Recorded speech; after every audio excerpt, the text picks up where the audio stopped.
In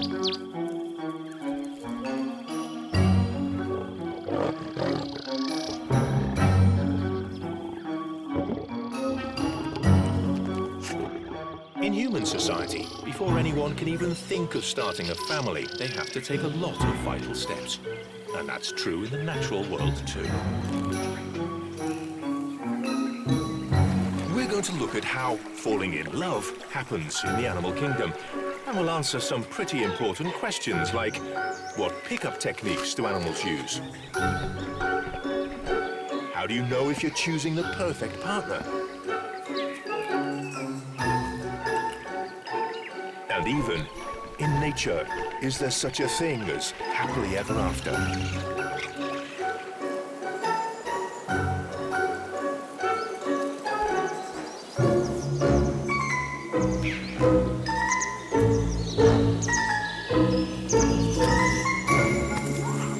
Welcome to Wild Family Ties.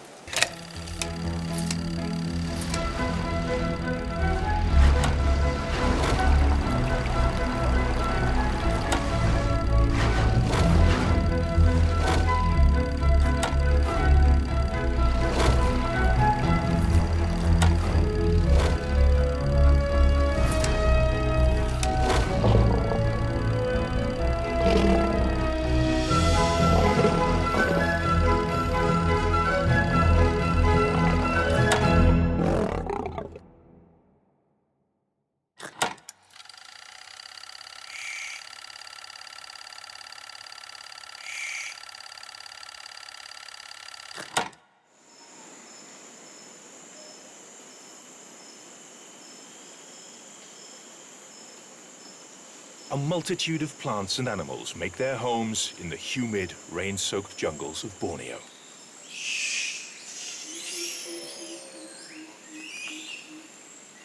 Of the more than 1 million species that are thought to live here, many haven't even been discovered yet.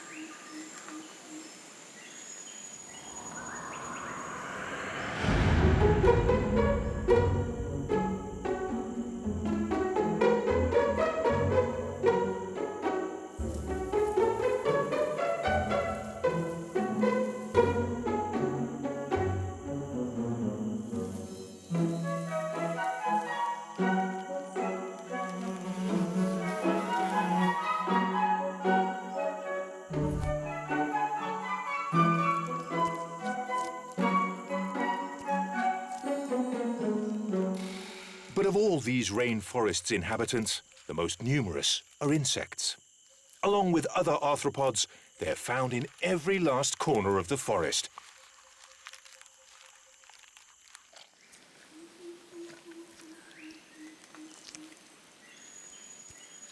They're literally everywhere.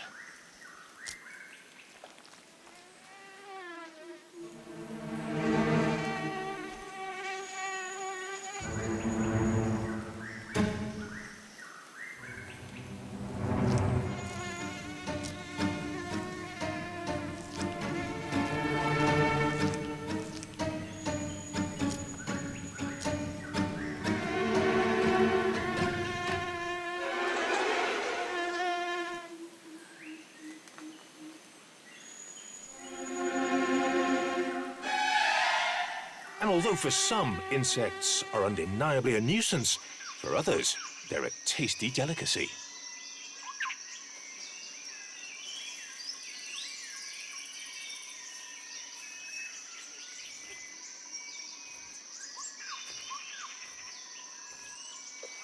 This female flying dragon has excellent manners. She always arrives at the banquet on time.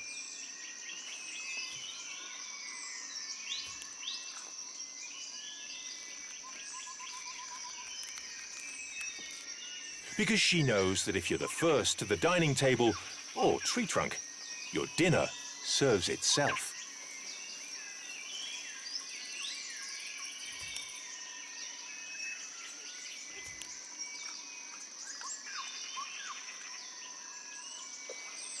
But today, something different is in the air. She's not the only diner at this afternoon's walk-in buffet.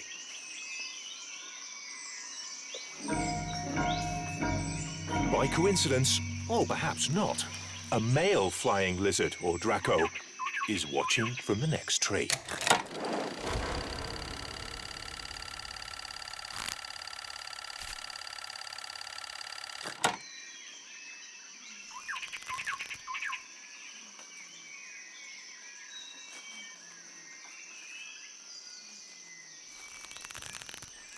What's more, with an ace up his sleeve, or rather under his chin, he's come prepared to attract her attention.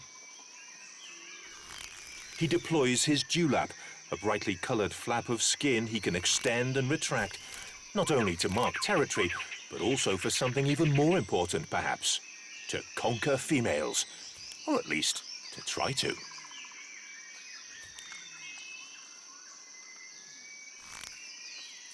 It looks like this male's efforts have paid off. With his new female's affections won, dinner suddenly seems a lot less critical. Maybe it's better that they take their tryst away from prying eyes.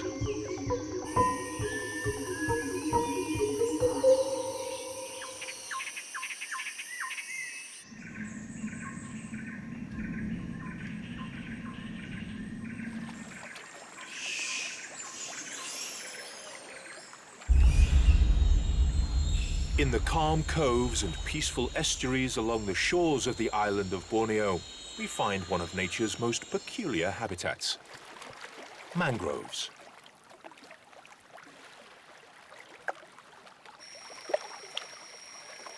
Because of the tides, everything here is submerged in seawater for hours every day. Not many trees could survive in this salty, amphibious environment, but mangrove trees can.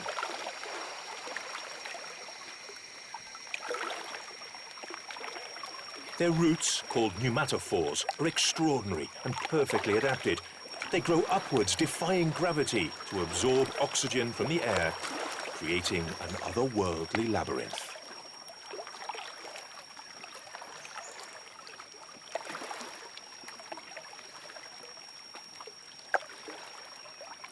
Every time the seawater floods the shoreline, the local animals flee to the treetops, where they must wait until they can come down again.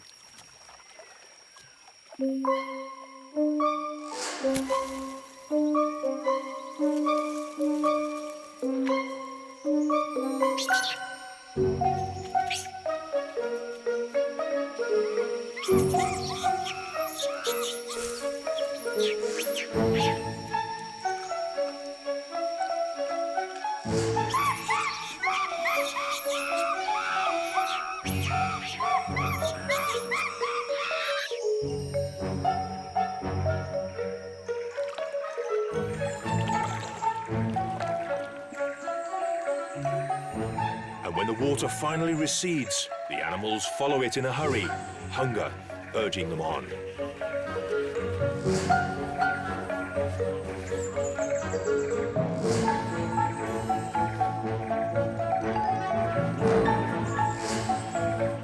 Crab-eating macaques scrutinize every inch of the newly exposed shore in search of food. Mudskippers keep a bulging eye, or two, on everything.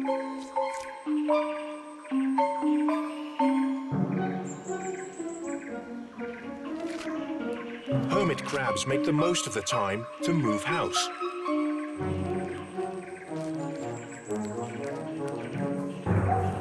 Even Bornean bearded pigs come out of the jungle to check out the suddenly available real estate.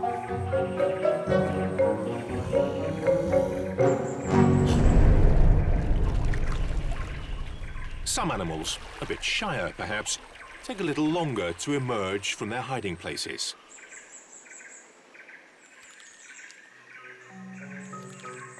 Fiddler crabs.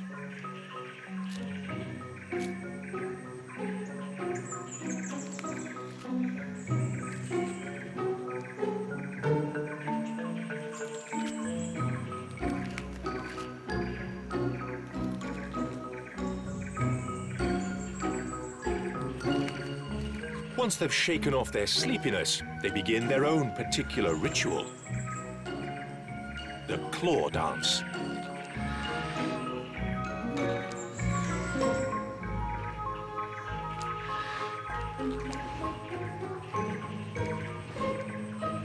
behavior is primarily intended as a way of defending their territory and intimidating any nearby males.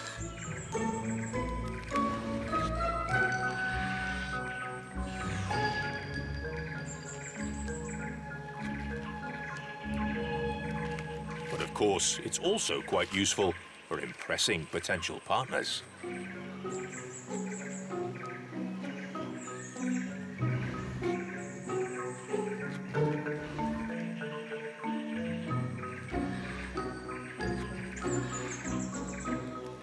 Although at times the choreography can be a bit confusing.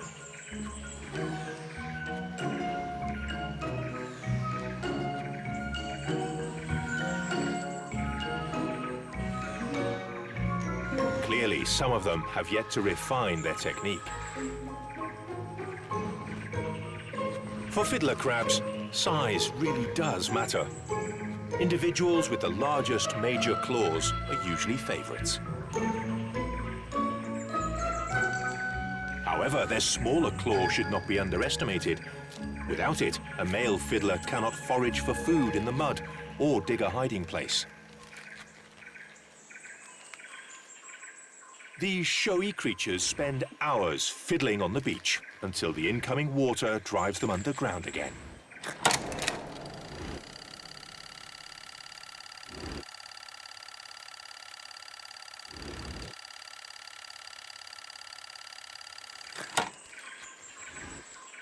So as the tide continues its incessant cycle, the performing crustaceans take a well-deserved intermission.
Off the east coast of Africa, we find the exuberant island of Madagascar.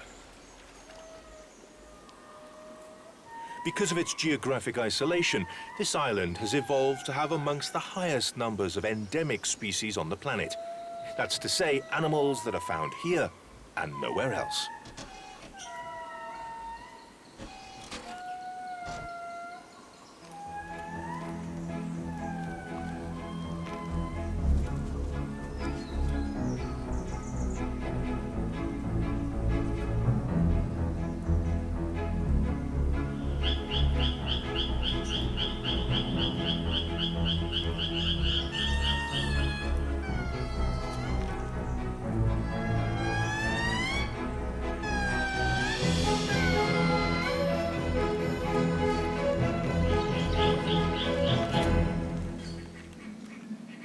The ecosystems in the south of Madagascar are extremely dry, but even so, their flora and fauna is very rich. Rich, yes, but also extremely prickly.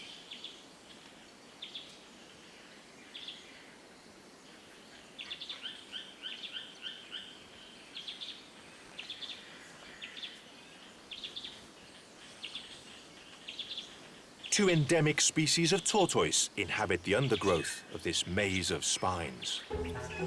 This spider tortoise doesn't seem to mind walking over pointy branches and leaves. And although this radiated tortoise is much larger and heavier than its cousin, the two species have very similar experiences over the course of a year.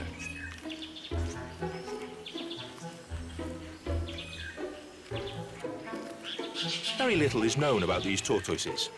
Scientists have shown the rains stimulate them to action after their period of least activity, at which point these reptiles turn into something less like the tortoise and more like the hare.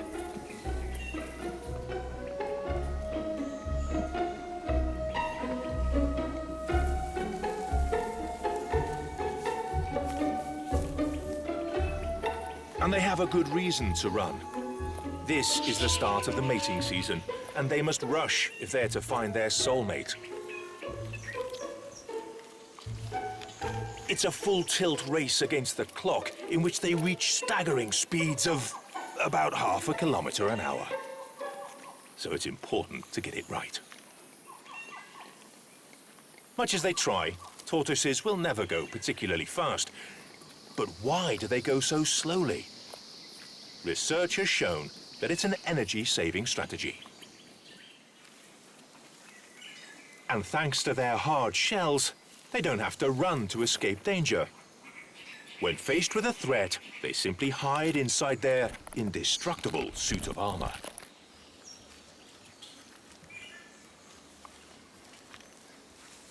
And like everything else they do, tortoise courtship is a very slow process. And so for this reason, when they find a possible partner, they won't let the opportunity pass.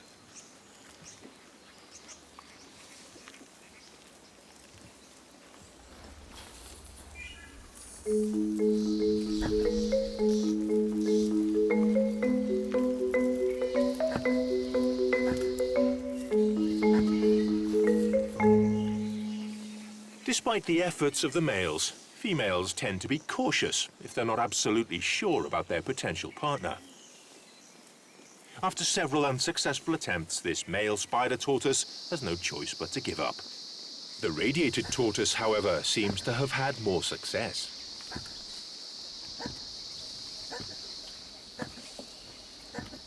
Sometimes, males will hit the female shell so hard during copulation that they break them. So, be careful, eh?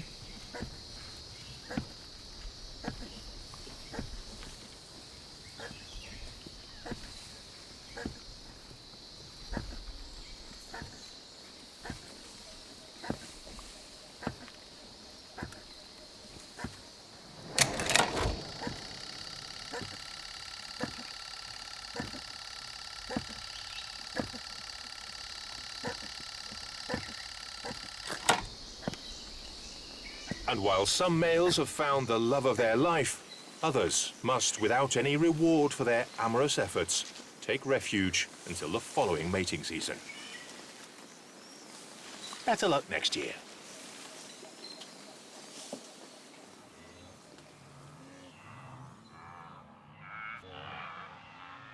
Now let's head to Kenya. Night is falling, but the chances of getting any shut-eye when the air is full of songs, screeches and howls are pretty slim. Some elements of this cacophony are caused by individuals calling their mate, while other noises are a bit more threatening.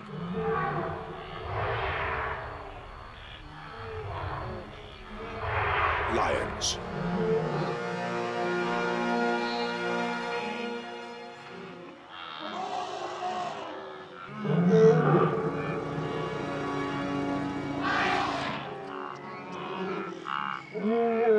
Even large herbivores must somehow get some rest without lowering their guard.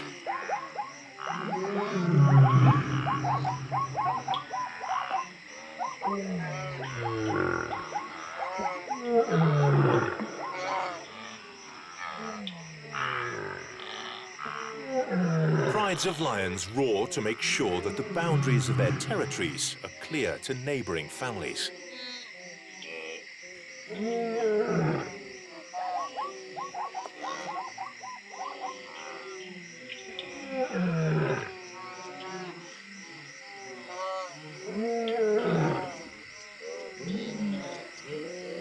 It's a warning that can be heard more than 8 kilometers away.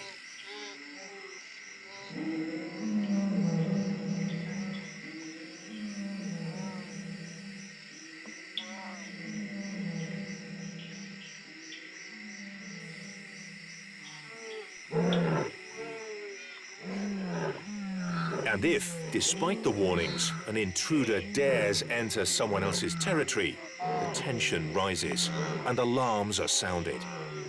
Then everyone in the pride joins in the roaring to drive the intruder away.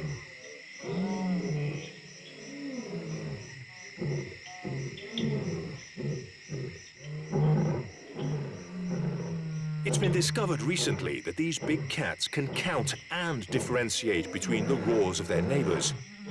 This is how they know the exact number of lions in other prides.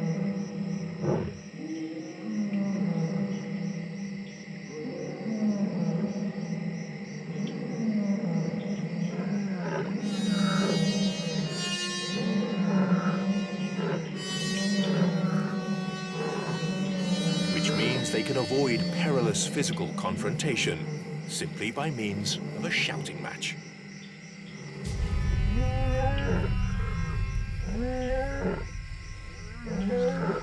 And if you were wondering where the romance is in all this, well, these roars have a double function. Apart from ensuring a more or less safe home for their clans, when they're in heat, lionesses roar to attract the attention of males.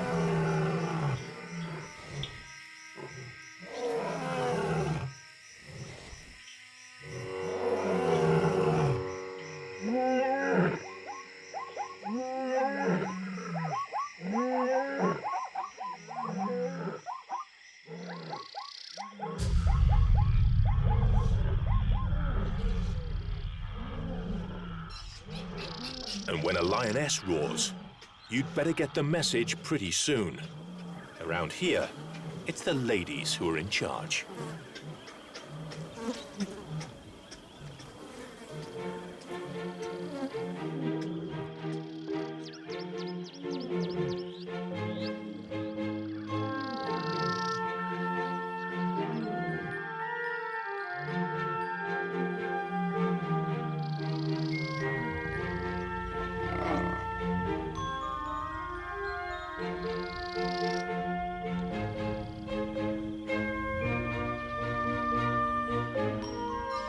Even at intimate moments like this, it's hard to say who really rules the savannah. The king. Or the queen. It's a fine line between feline love and hate.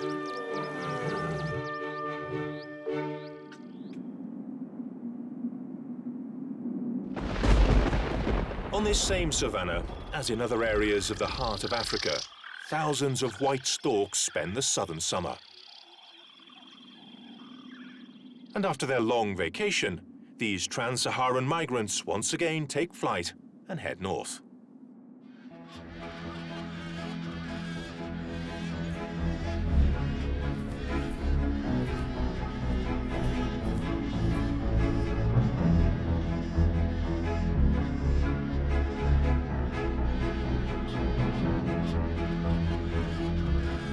Around 500,000 storks set off on a journey of many kilometers that can last about 50 days.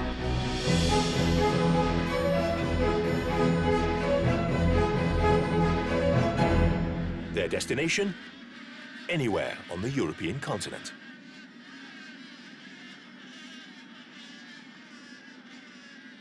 There are around 35,000 mating pairs of white storks in Spain alone, although many of them, instead of migrating, have evolved to spend the whole year on the Iberian Peninsula. A combination of global warming and the presence of dumps and landfills where they can find food all year round means that many of these birds now don't need to fly south for the winter.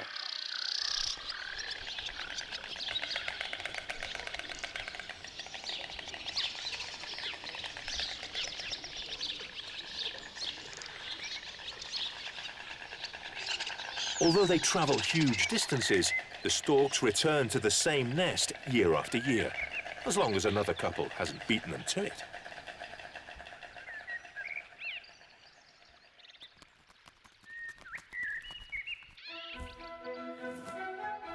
As soon as they arrive, they start to repair and expand their nest, working as a team with their lifelong partner.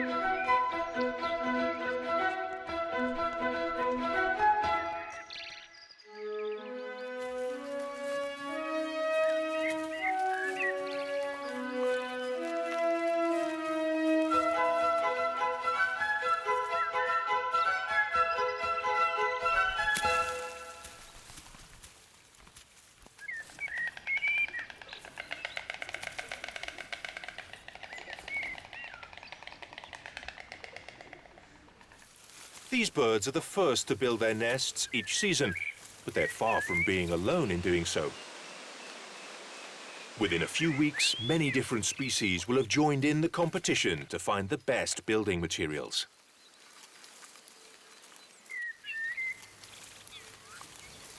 But given that the white storks are the most ambitious architects in the region, other species are at a bit of a disadvantage.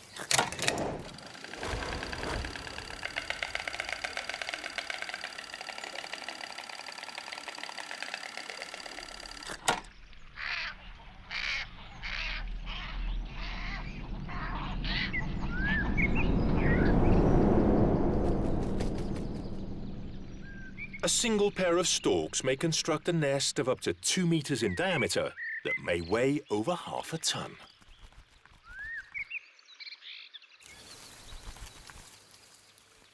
And the driving force behind all this effort is another show of affection.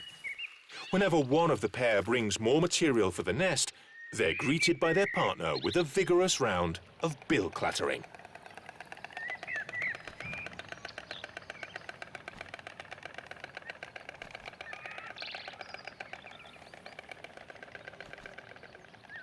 Only when the nest is considered sufficiently robust does the long-awaited moment finally arrive.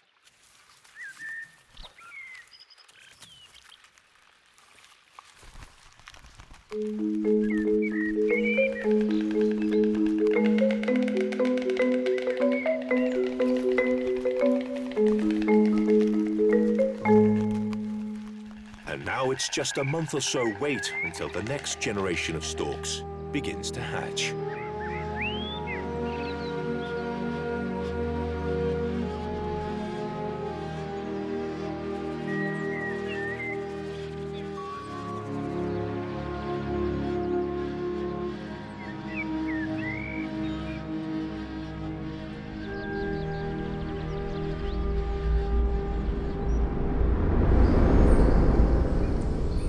On the other side of the planet, the lush and humid rainforest of Costa Rica is home to other, very particular mating couples.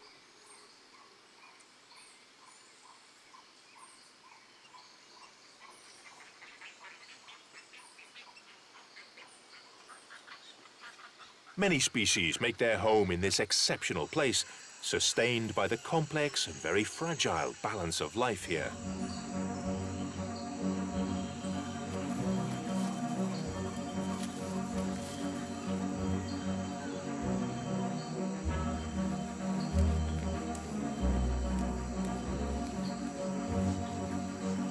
Human beings have finally been helping to slow the deforestation that has been happening here for decades.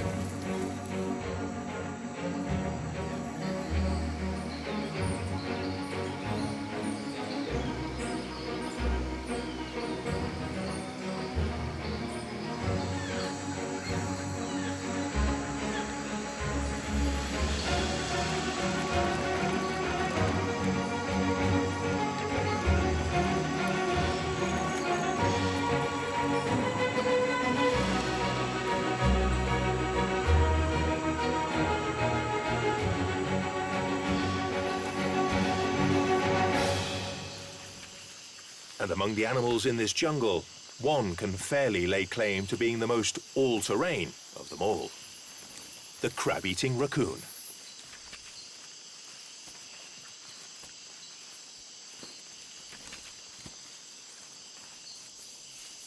It's not only all-terrain, but all hours. This masked crusader works tirelessly night and day. Forever on the lookout for a bite to eat, one of its favorite places to hunt is on the banks of shallow rivers.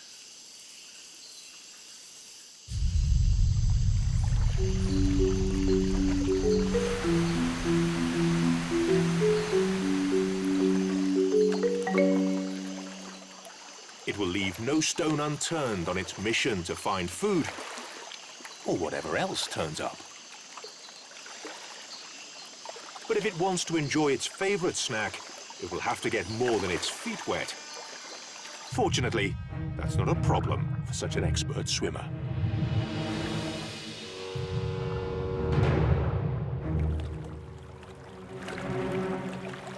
Crabs are a tasty but tricky meal.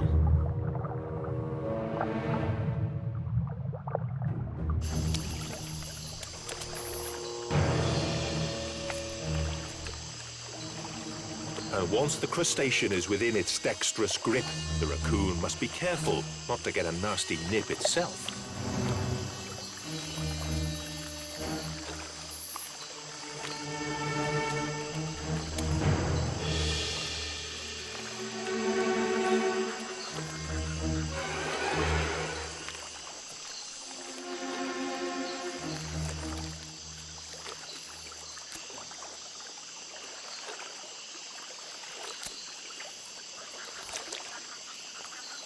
This individual's impressive hunting skills have aroused the curiosity of a neighboring female. All in a day's work for a masked superhero.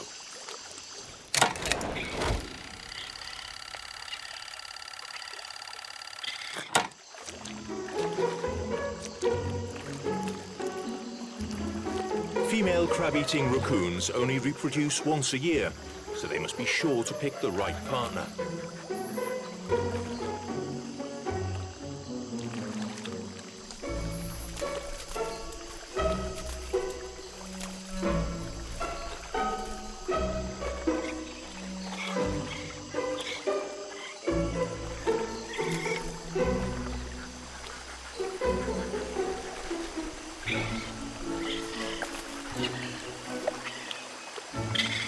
The mating ritual of these animals looks pretty violent. It's hard to know whether it's a courtship dance or a fight to the death between the worst of arch enemies.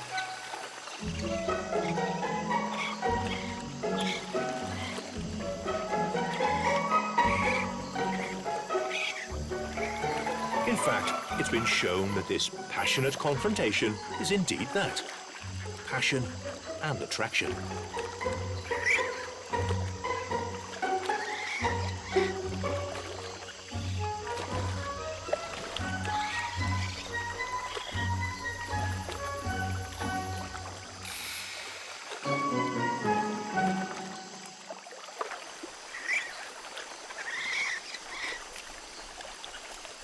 And almost as quickly as they have met, will the male disappear without a trace.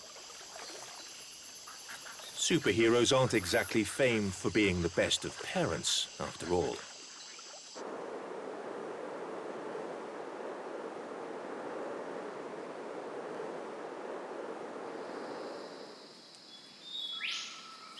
The heart of northeastern Australia's tropical rainforests is the setting for a fascinating spectacle. Here, birds of paradise have developed complex choreographies to try to seduce a potential partner. And one of the most extraordinary examples is Victoria's riflebird.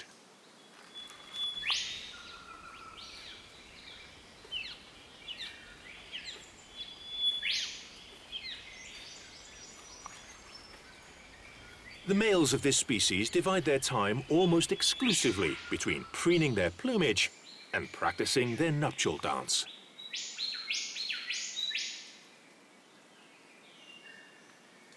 This male knows that if he doesn't perform his choreography to perfection, he won't be able to capture the attention of a potential mate.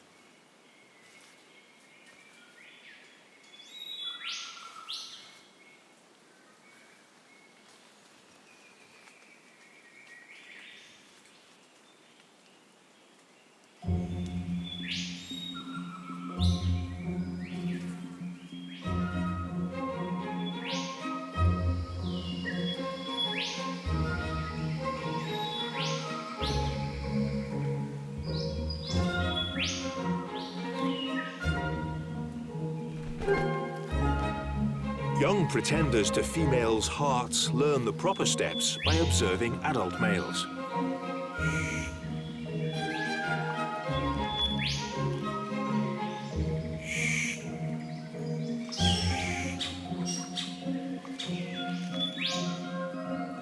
And non-stop rehearsal is an energy-consuming business.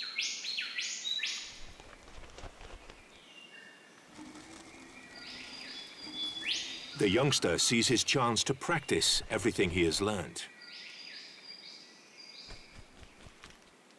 How hard can it be? And he even has an audience. So, showtime!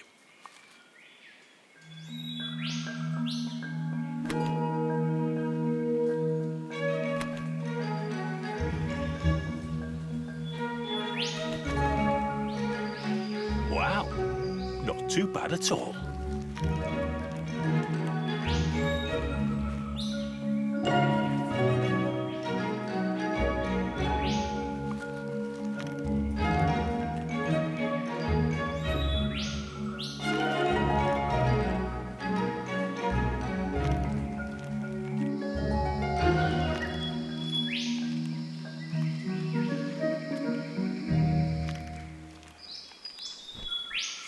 Bravo. Only next time, better make sure that your admiring fan isn't another young male just trying to learn a few new moves from the front row. Although seeing how similar the plumage of females and young males are, it's a mistake almost anyone could make.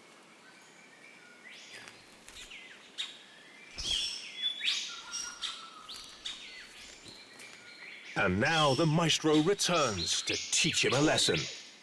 A dance lesson, that is. Surely this is nature's pole dancing master.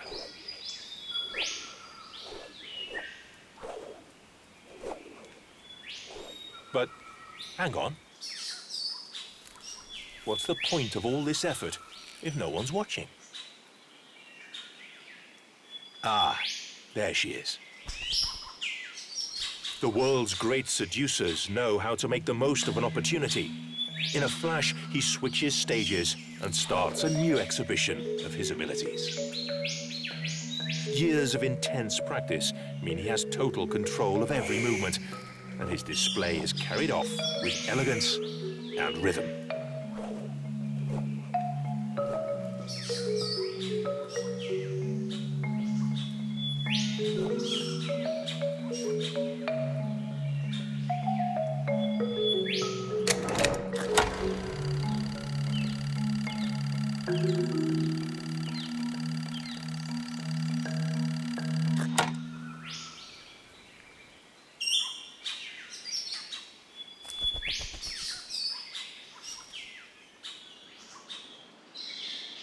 While we're still in Australia, let's fly south.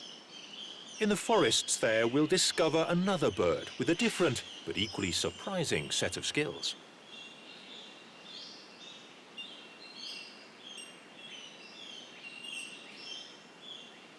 In this part of the world, they're fans of a different art form. Male satin bowerbirds are born architects. They can take advantage of every twig, every flower, and every seed in the forest to build and decorate their most precious creations. A nuptial gazebo, or bower, to attract females. Like most artists, the bowerbird is very, very meticulous. It's a job that can take several days, and the bowerbird will be putting the finishing touches on it until the very last minute. This bower is already very advanced. It seems that this male is a talented architect. The first curious female arrives to watch the artist finish his masterpiece.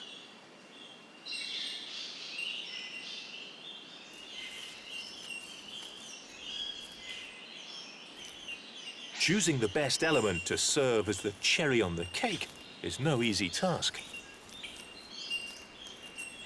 Any perfectionist takes his or her time before adding the last brushstroke, or leaf in this case. Voila!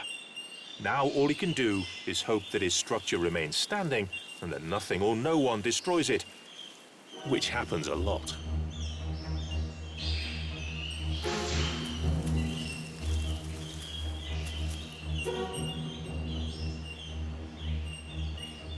Today is not this male's lucky day.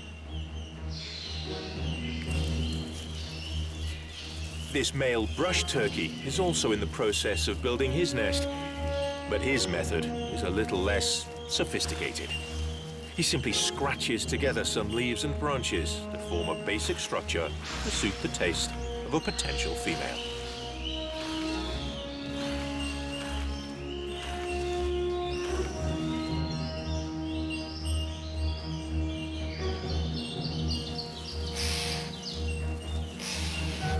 This one has no qualms in destroying anything he finds in his path.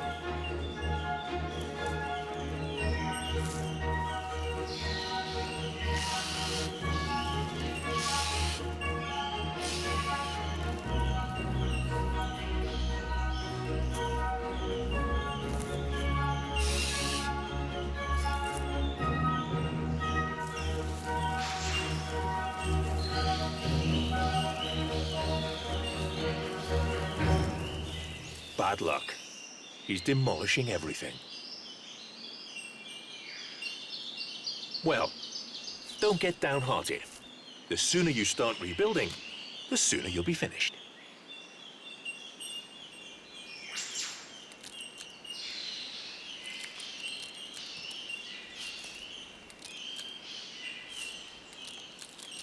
But you'd better hurry.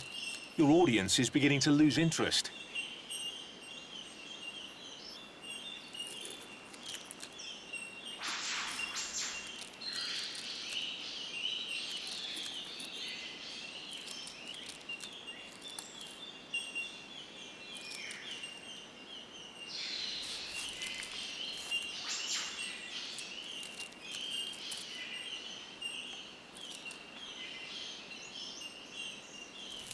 Hang on.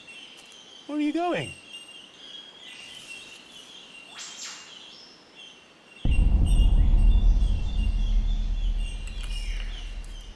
In recent years, these birds have started using human garbage as part of their constructions.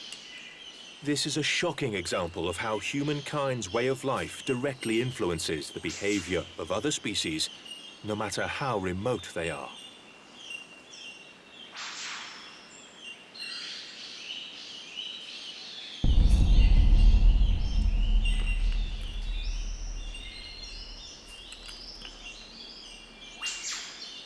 The reconstruction of the bower may take hours or days, but it seems that at least one female is eager to see the end result.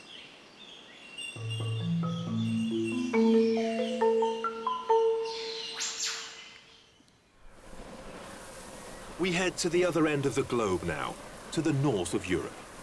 At the northern extreme of the continent, we lose ourselves in the majestic forests of Finland. Here, timidly but surely, life also flourishes.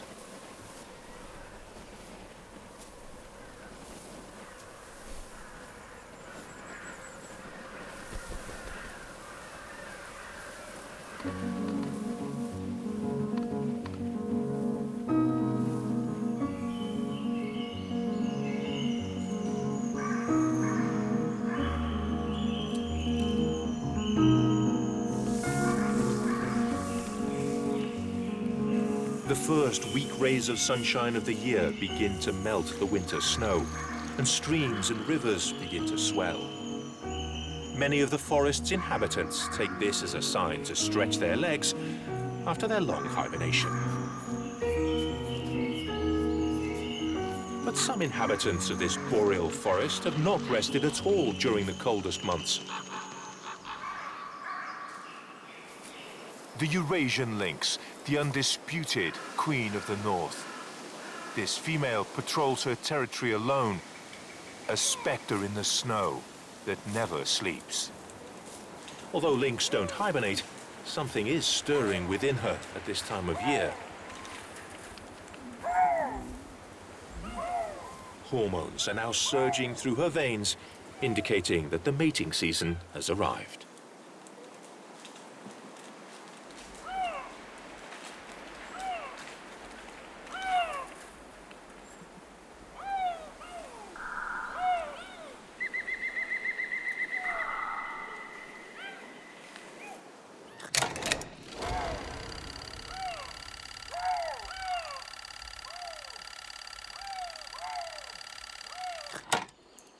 Following the trail of a potential mate requires fine-tuning your sense of smell. She must be careful not to cross paths with that other famed forest phantasm, the grey wolf.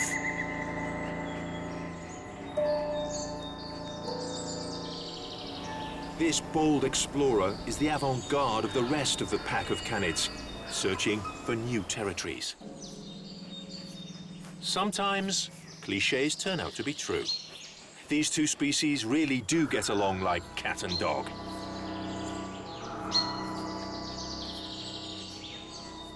The best thing to do is to continue on another path and avoid conflict.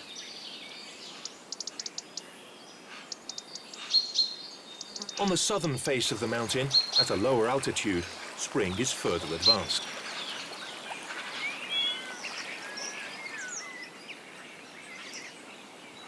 A male lynx diligently marks his territory, warning other males of the line they should not cross.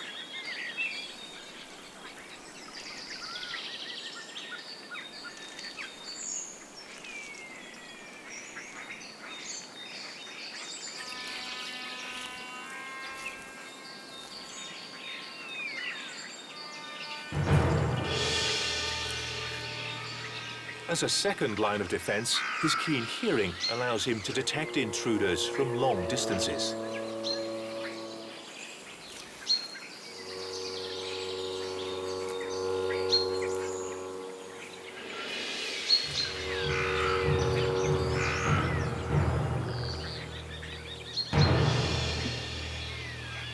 A false alarm. Trying to get away from the wolves, the female has entered occupied territory.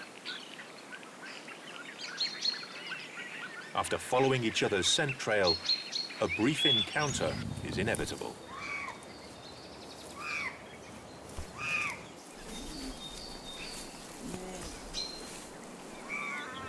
Brief because the pair will remain together only for a few days, but in that time, enough caresses are exchanged to last the whole year. Although there's always a limit to the fondness a feline will tolerate. Only when she is ready to mate will she raise her tail.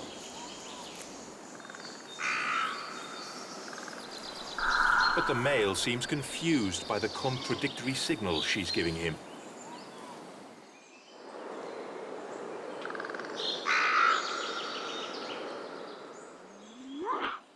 Now is not the time to get distracted.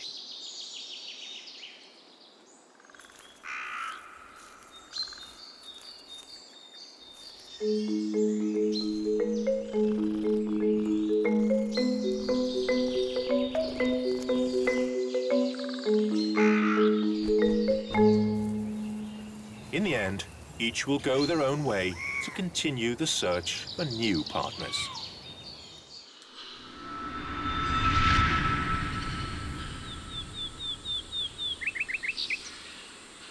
Like the lynxes further north, the mating season of the Iberian wolves in the south of the European continent is timed to coincide with the arrival of more favorable weather.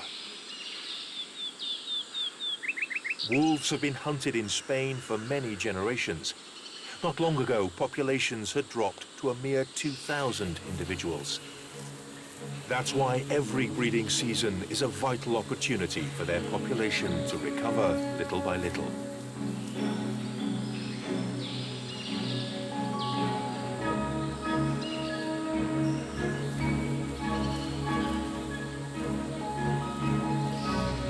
In each pack, only the alpha pair has the right to mate. When they're in heat, the pack leaders put some distance between themselves and the rest of the group to gain a little intimacy.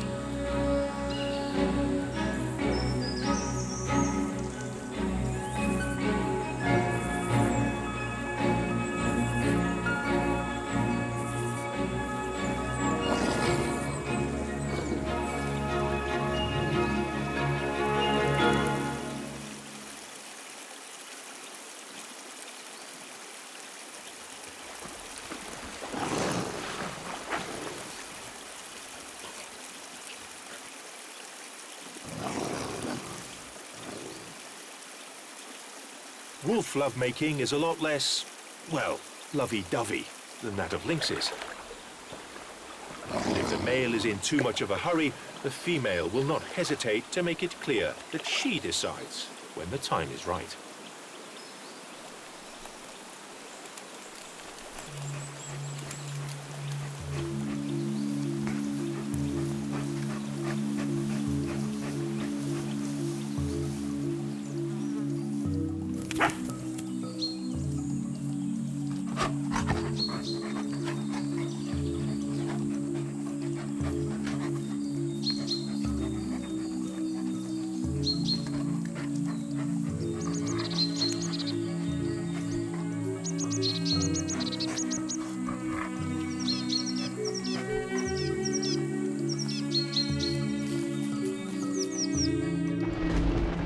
The alpha female won't rejoin her pack until her cubs have grown a little. And now it's time to start looking for a quiet place to give birth to the litter of cubs that is on the way. Perhaps, in the end, dogs and cats are not so different, at least when it comes to questions of the heart.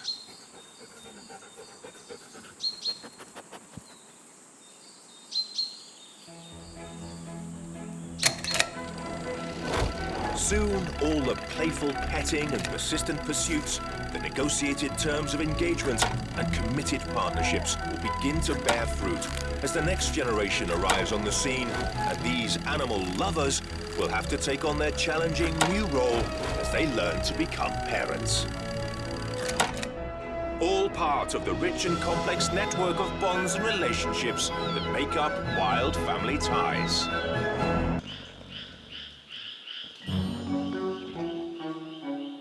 Everyone knows that when human children arrive on the scene, their parents' lives go a little crazy. And that's true in the natural world too.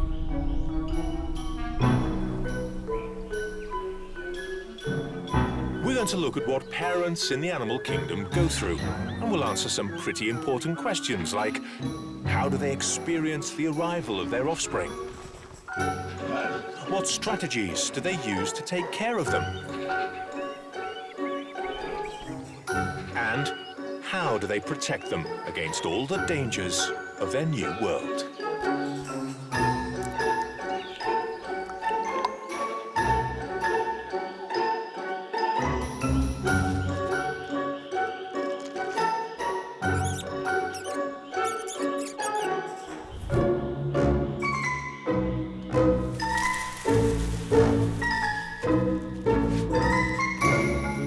Welcome to Wild Family Ties.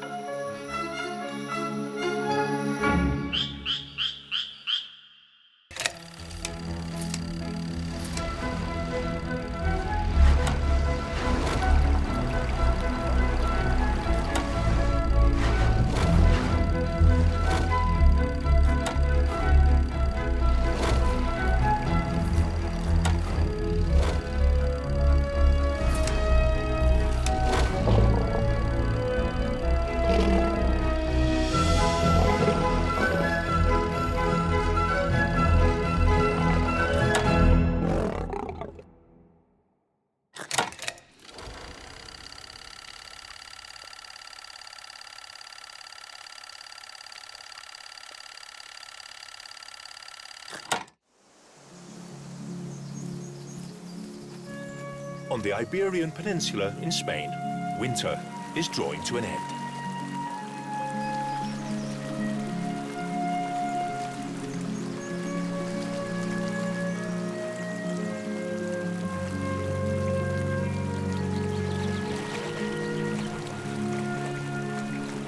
After having spent a few days with the wolf pack's alpha male, the dominant female put some distance between herself and the rest of the pack.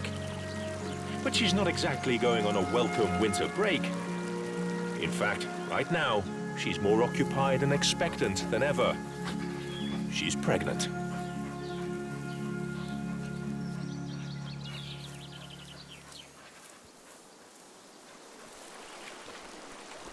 Her withdrawal is an essential precaution. Giving birth in the presence of other wolves would not be safe for her cubs.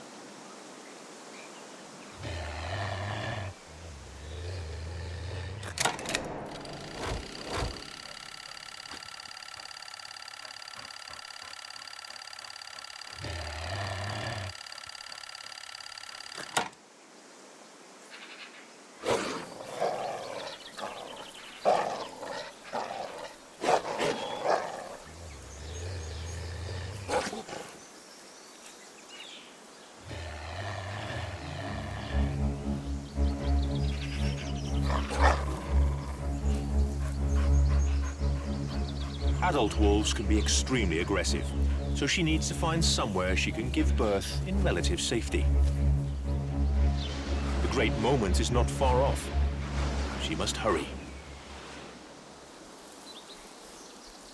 But finding somewhere that is suitable and available is not easy. She's not the only mother-in-waiting at this time of year.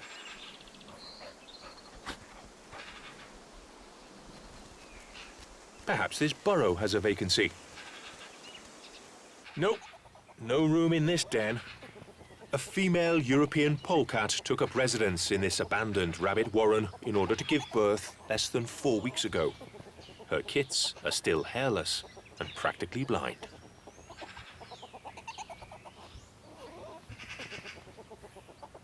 The baby polecats would, at almost any other time, make a good snack for the female wolf.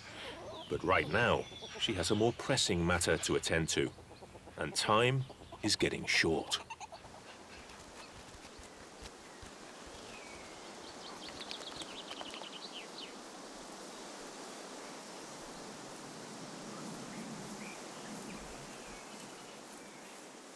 Maybe this cave? Yes. Although it's also occupied, it will do. Another wolf, a wolf spider, is making the final preparations for her own special delivery. She may look monstrously large, but in fact this spider is barely the size of a wolf's claw. So there's plenty of room here for both mothers and their new families.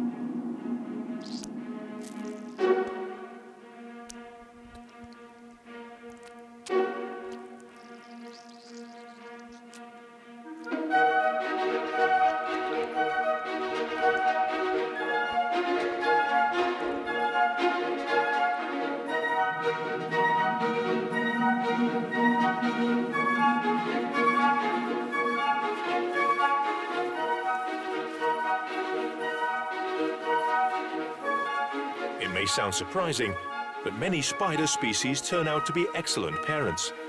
In fact, the female wolf spider will carry her egg sac until all her little ones hatch.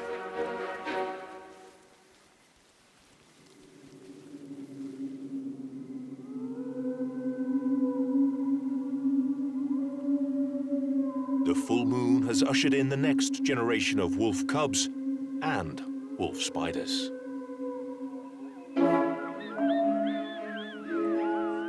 While the cubs savor their first helping of nutritious mother's milk, the wolf spider carefully drags her precious egg sac into her little den.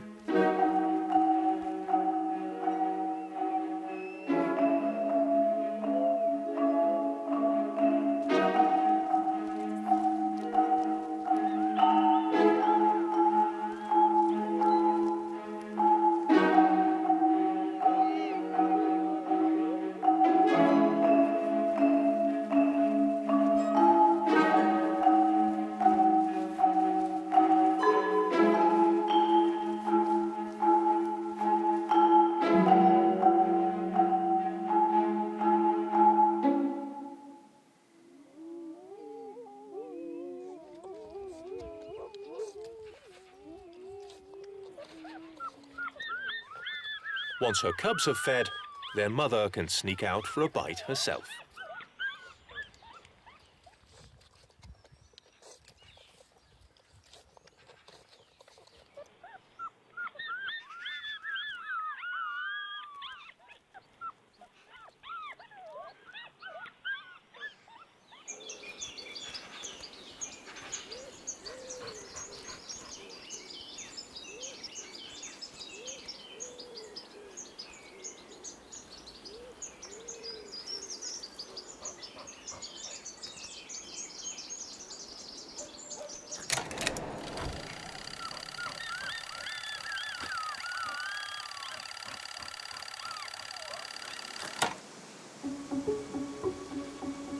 It'll be about 3 weeks before the cubs are ready to leave the safety of the den. Luckily, their mother will be on hand to teach them everything they need to survive.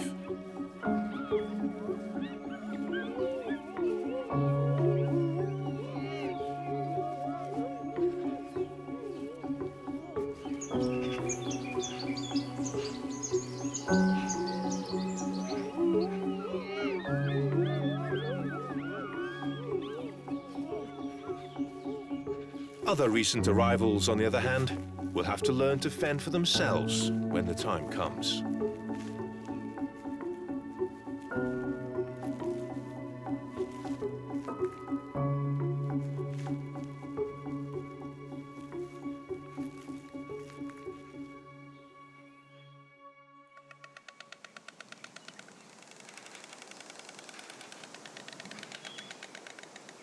Elsewhere on the Iberian Peninsula, mating pairs of white storks continue to incubate their eggs.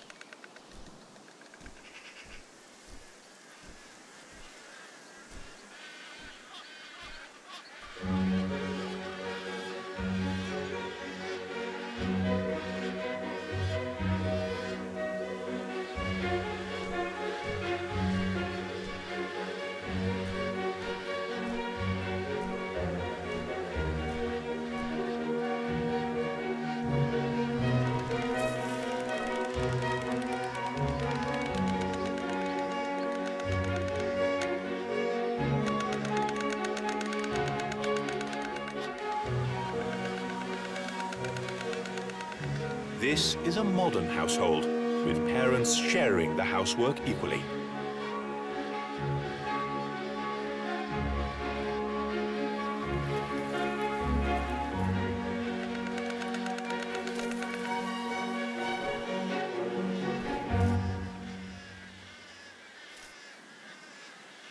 After building the nest together, the parents take turn to look after it and keep it warm.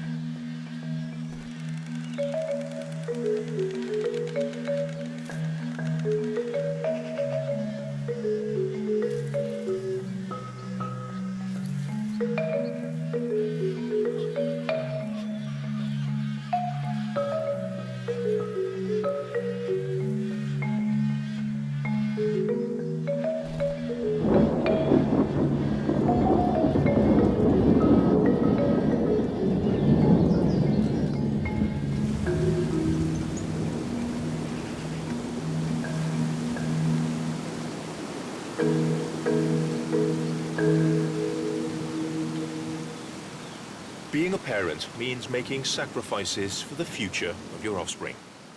Rain or shine, one of any pair of parent storks will always make sure the eggs stay at the right temperature, while the other keeps the nest in good shape, even building an extension if necessary.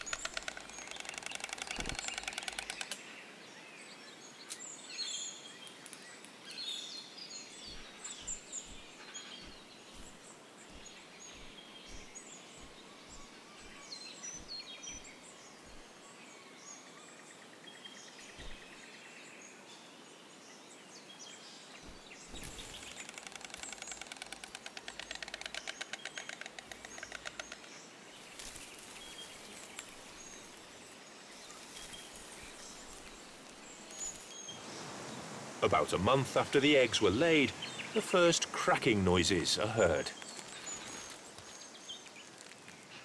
This year, the little storks arrive hungry.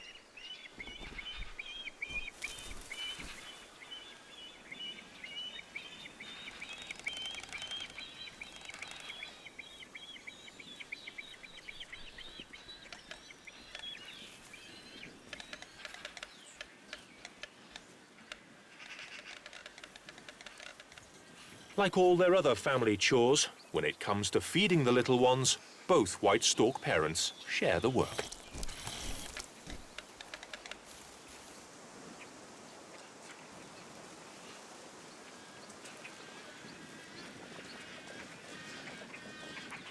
Little by little, the season brings more and more baby storks to the neighborhood. And that means stork fathers and mothers are busier than ever.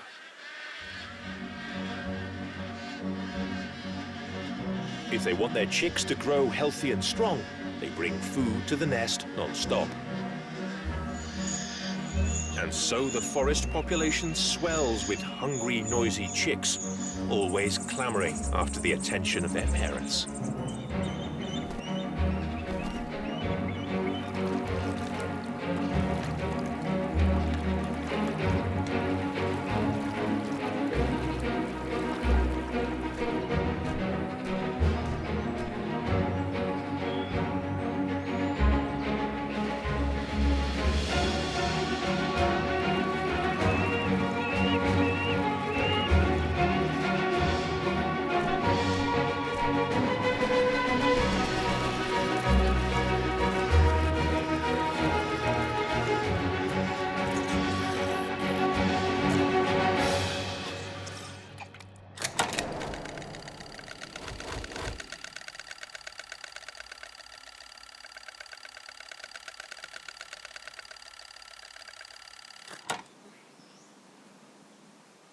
Great grey shrikes are among the busiest parents in the forest.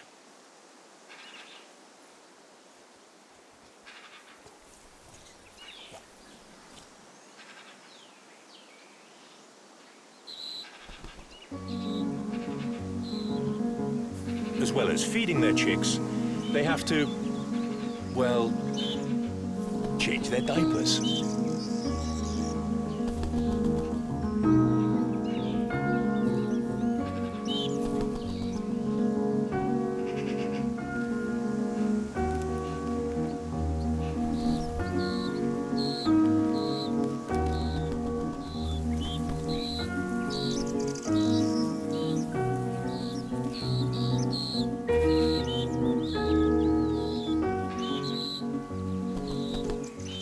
At sunset, the neighborhood begins to quieten down, and the familiar bill clattering of the little white storks signals the parents' hard day's work has come to an end.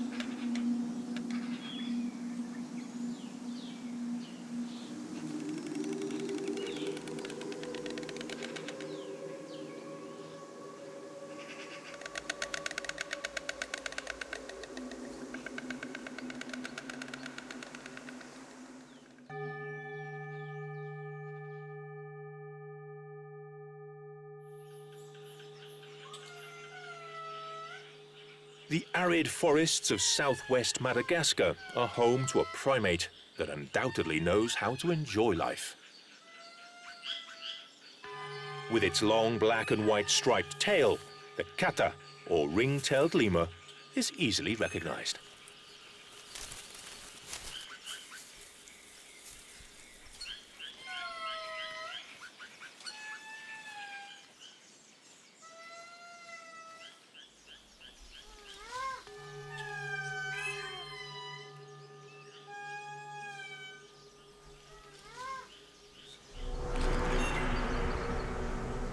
On cold winter mornings, katas gather to carry out one of their favorite tasks, warming themselves in the sun's early rays.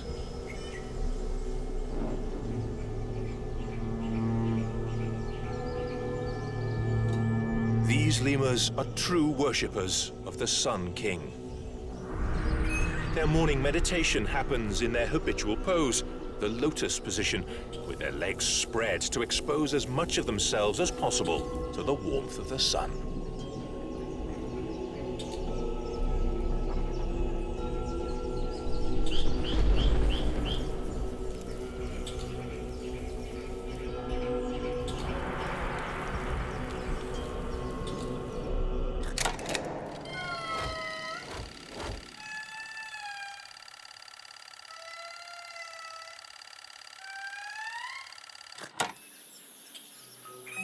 And they can spend hours like this in this utopian paradise, scratching and licking their lips.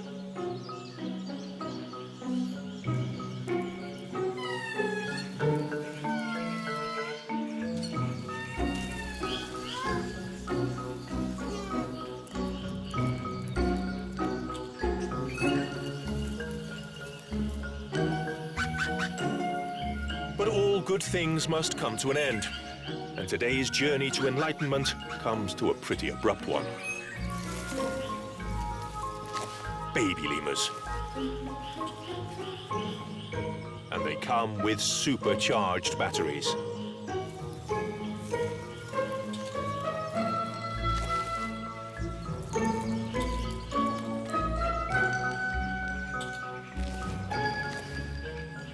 But since the parental peace has been shattered, first things first. Nobody gets away without a good morning bath, or at least lick.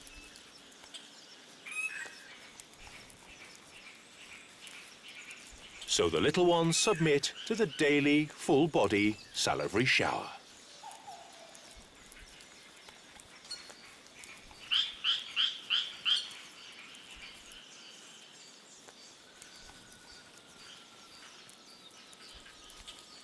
And full body means full body.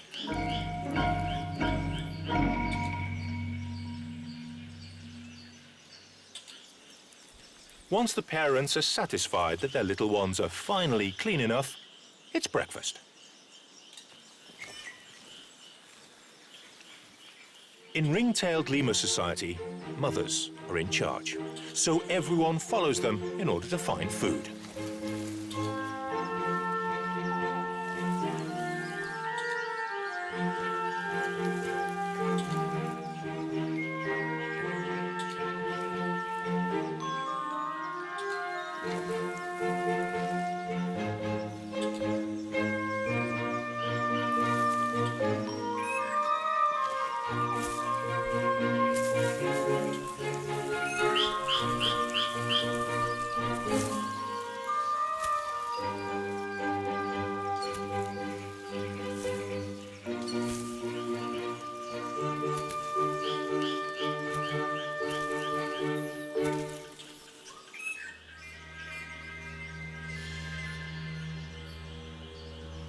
Unfortunately, the thorny forests offer few tender shoots, and even when you find them, you must be very careful not to get spiked in the process.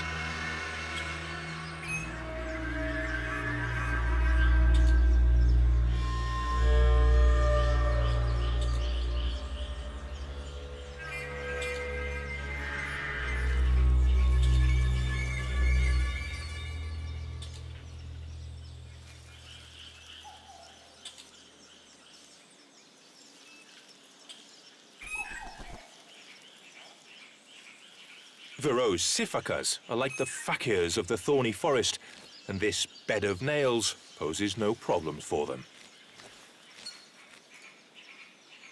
The ring-tailed lemurs look on, jealously wishing they too could jump through the branches without pricking themselves to reach the juiciest foliage.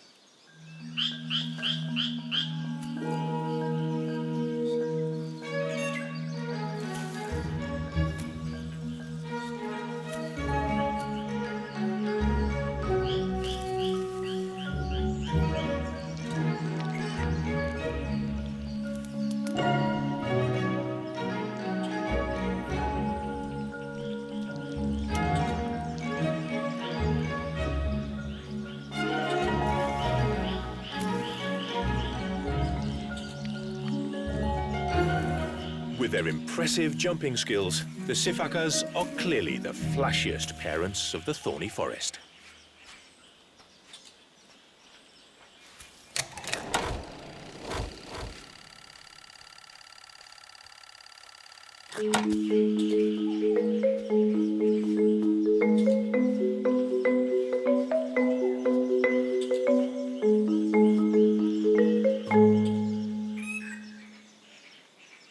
But not to be outdone, the katas have their own set of tricks.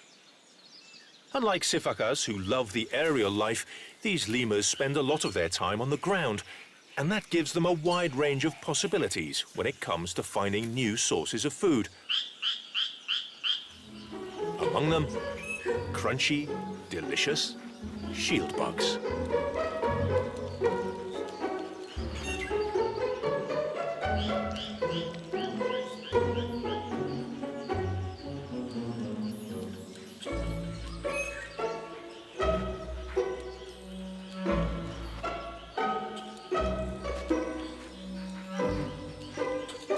Why do these little ones have to be on top of their parents all the time?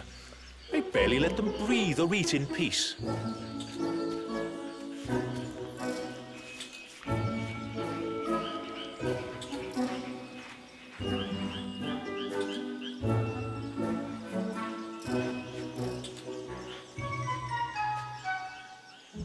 But let's not get distracted. This place is full of goodies, even if they're not the easiest snack to catch.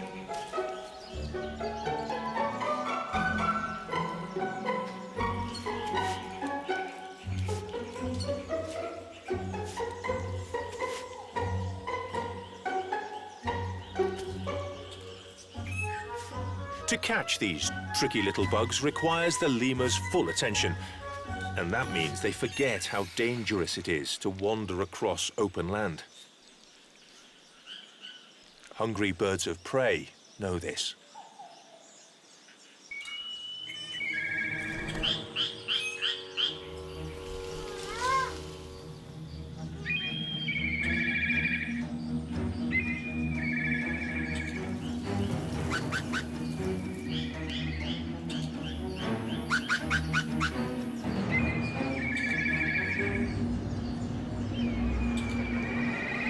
found the retreat. There's no time for dessert.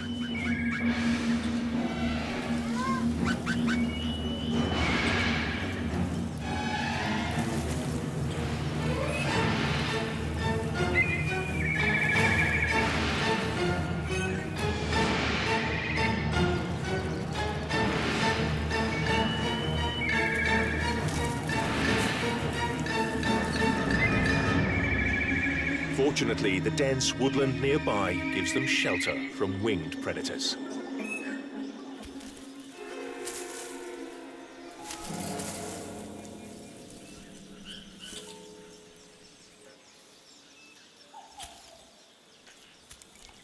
Sometimes, going vegetarian is better than going out in the open.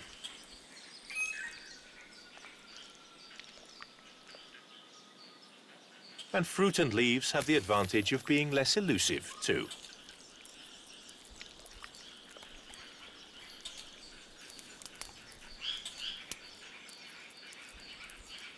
With their stomachs full, and after such a tiring day, the little ones will fall asleep a lot easier, and so the adults lie down for a while to take advantage of the calming last rays of the afternoon sun.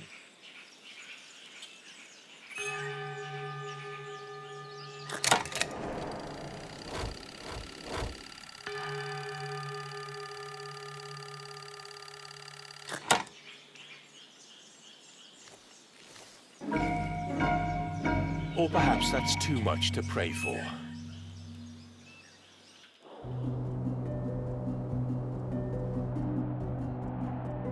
Finland is located in the northernmost region of the European continent.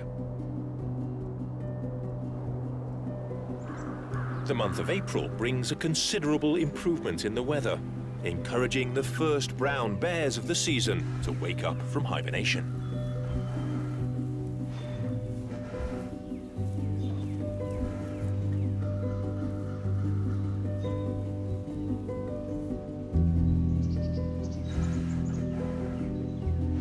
Still a bit groggy, they head to southern shores in search of food.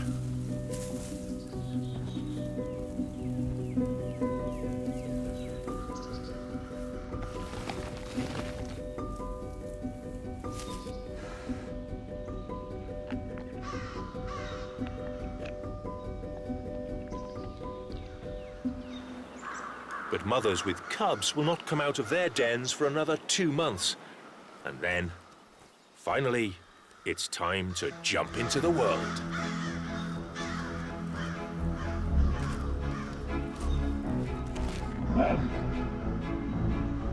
Of course, the cubs do so under the ever-watchful eye of their mother.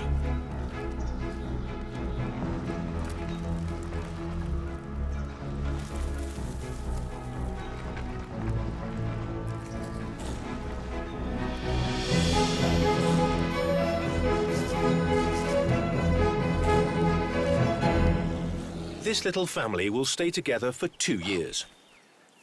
Their mother has yet to teach her cubs enough life lessons for them to be able to fend for themselves.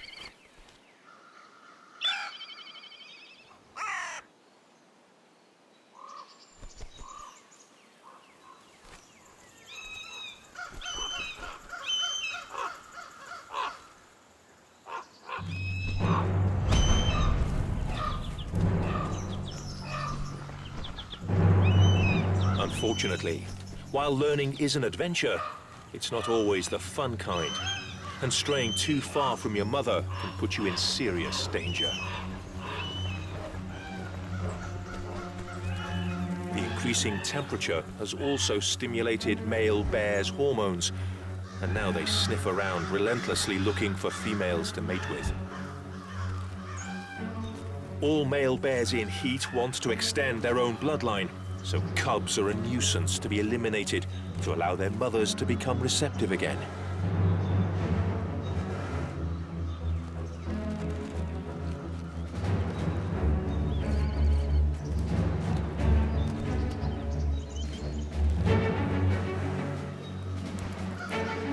This male is getting closer, and Mother Bear has just realized that one of her cubs has fallen behind.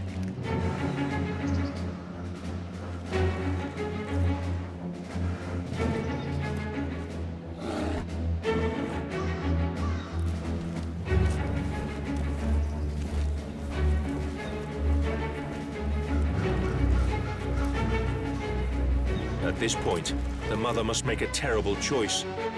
Helping the cub that is in danger would mean putting all the others in just as much peril.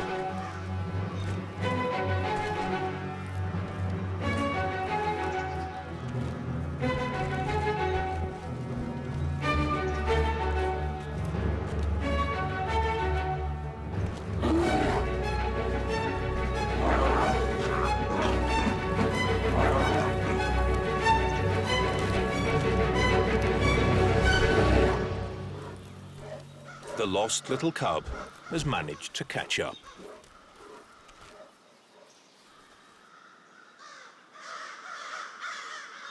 And the best place for the little bear family to take refuge is between their mother's paws.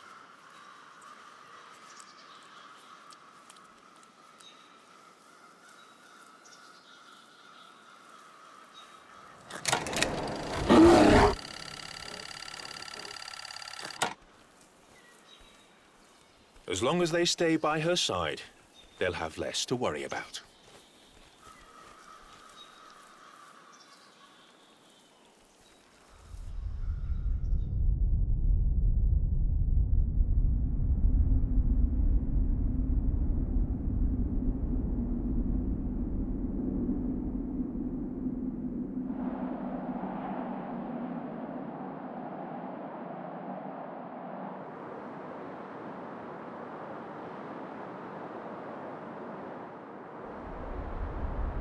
Costa Rica.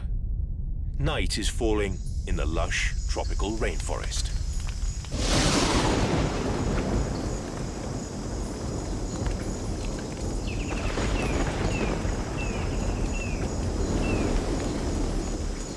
The combination of heat and the abundance of water makes this ecosystem the perfect place for many forms of life, including more than 180 species of frog to hide among its humid foliage.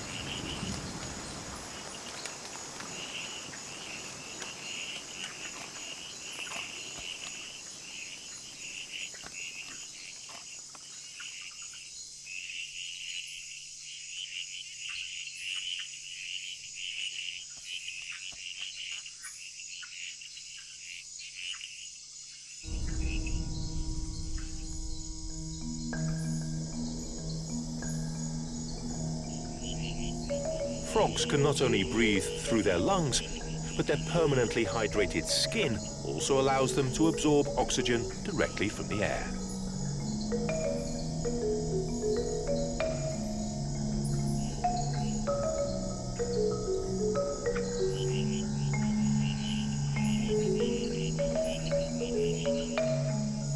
So these amphibians don't need to live near water. The high levels of atmospheric moisture means they live in it almost. And that has the advantage of allowing them to travel long distances to look for a mate, find new territories, and even to lay their eggs in unlikely places. Some frogs, like this red-eyed tree frog, may lay up to 40 eggs each time it reproduces. These frogs stick their eggs onto the undersides of leaves. Out of water, they're safe from aquatic predators, and so the chances of the tadpole's survival are maximized.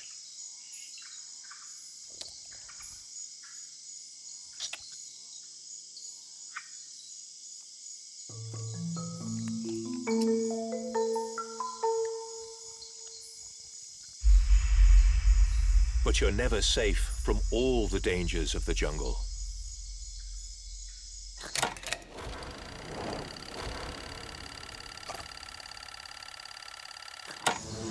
Some species of snakes have evolved to specialize in roaming the greenery to find the frog's succulent eggs.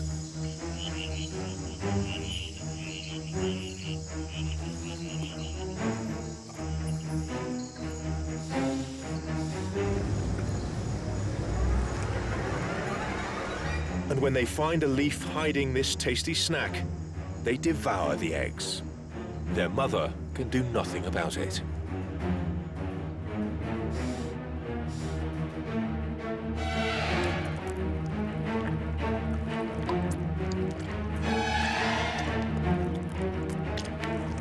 Unfortunately for the amphibian, these tropical caviar lovers have their fill quickly. Perhaps it's an unwritten rule of jungle dining etiquette. Never finish your plate.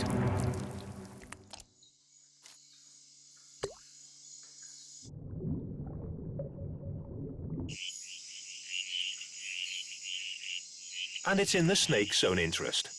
If not, they wouldn't be able to eat again in the near future.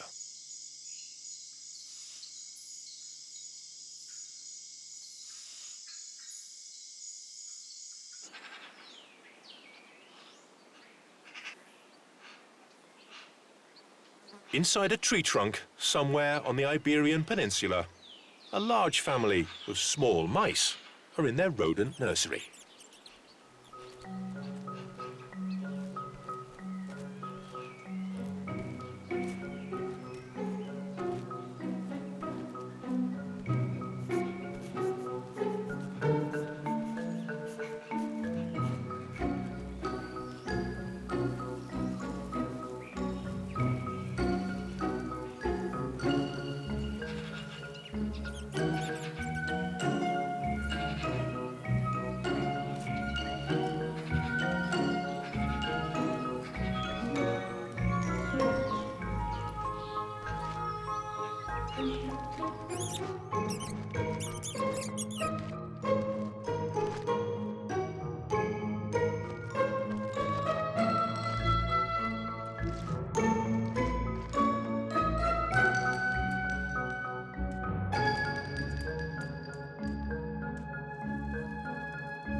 This adult female mouse is just 1.5 months old, but she's already responsible for raising her first litter. 12 more than hungry baby mice. Although still blind and deaf, they have an excellent sense of smell, and this allows them to locate their mother with her nutritious milk. They won't open their eyes for about 12 days, during which time they're utterly defenseless. Even adult mice do not have a particularly well-developed sense of sight, so this mother also uses the characteristic smells of her young to recognize them. Unfortunately for the tiny rodents, they're not the only ones who guide themselves in this world of odors.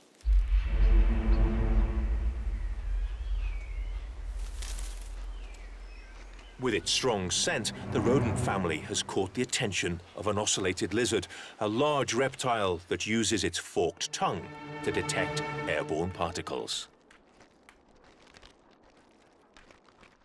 The lizard could be said to devour smells first, and then the little mice themselves.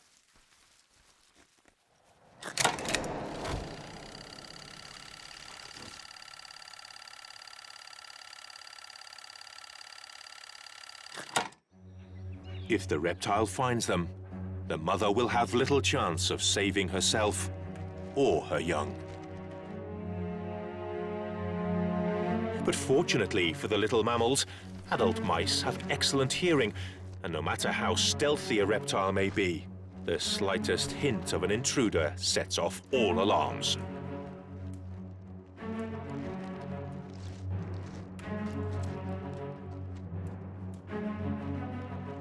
With her whiskers brushing the walls, the mother mouse can navigate the dark galleries. When you're this small and helpless, the best offense is a good defense. But time is against her. She has to move quickly if she's to transfer them all into a deeper part of the tree trunk where the lizard won't be able to get to.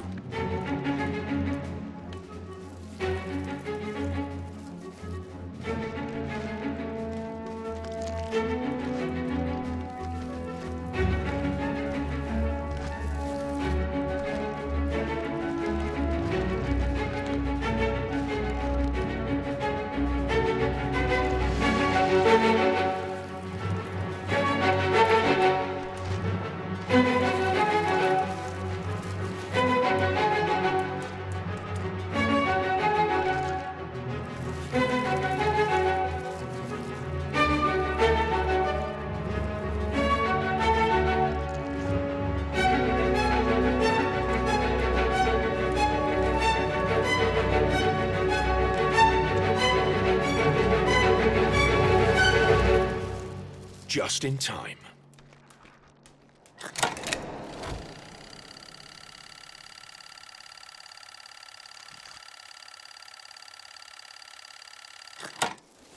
By moving her little pups from one end of the trunk to the other, she's dispersed their scent through the whole of her little den. And try as it might, the lizard, now totally disoriented, will not find them today.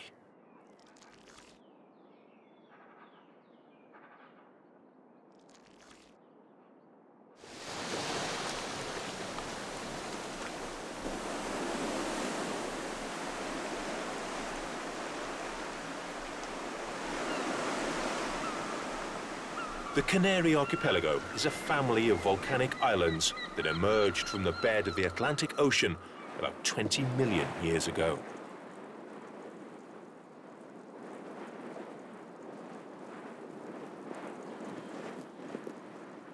El Hierro is the westernmost and youngest of the archipelago, and large parts of its system are made up of a maze of twisted juniper trees and shrubs. This labyrinth is ideal for shy birds such as canary and stone curlew, which hide their eggs there.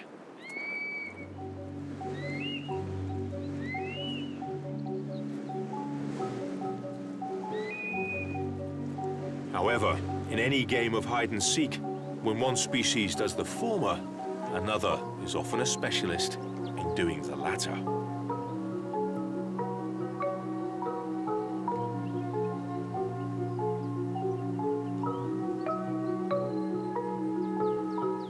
Like many gulls, yellow-legged gulls will eat just about anything: fish, insects, stone curlew chicks.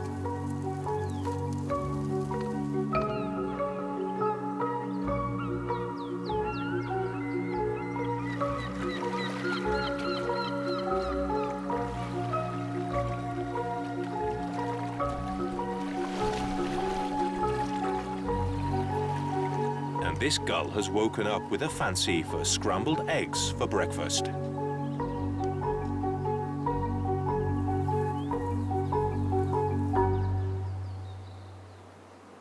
For this brood to be saved, one more layer of camouflage is needed. The mother stone curlew's plumage, to be exact.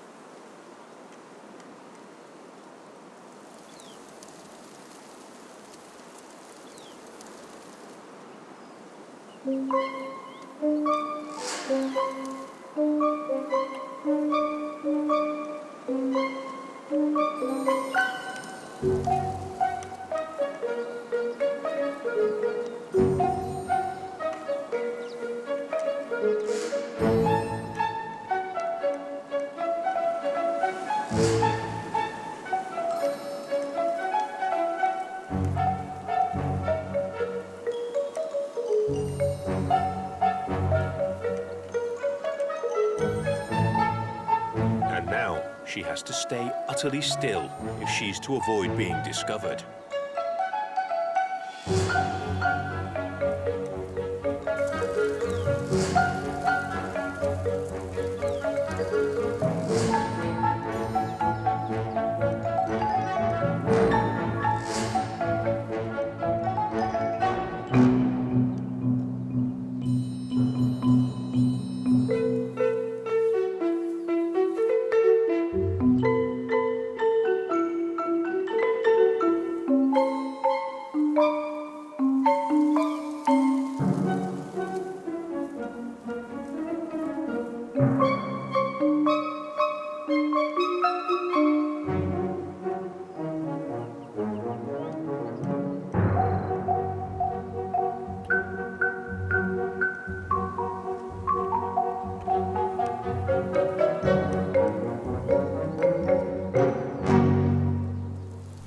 Phew, that was close.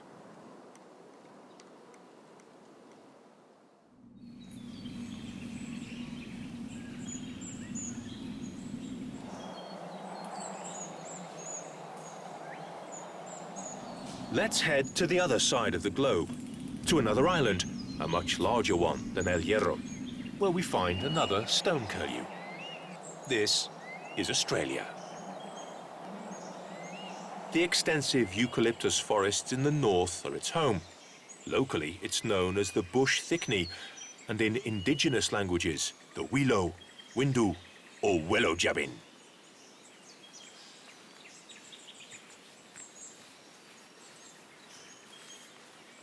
This mating pair's 2 chicks have already hatched. And although they are more than 18,000 kilometers from their Canarian cousins, their young face very similar dangers.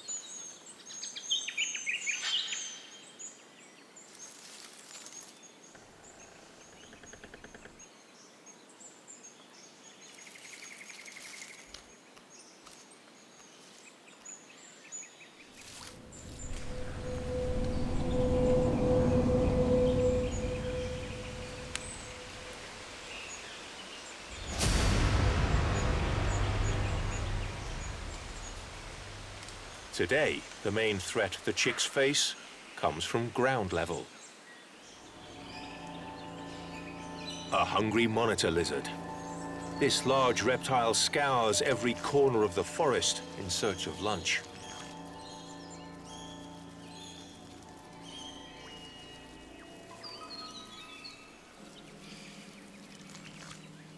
Like its Atlantic relatives, this stone curlew's basic defense strategy relies on camouflage.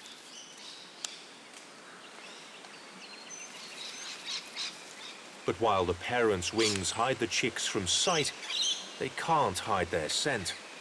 And that's something that monitor lizards are experts in detecting.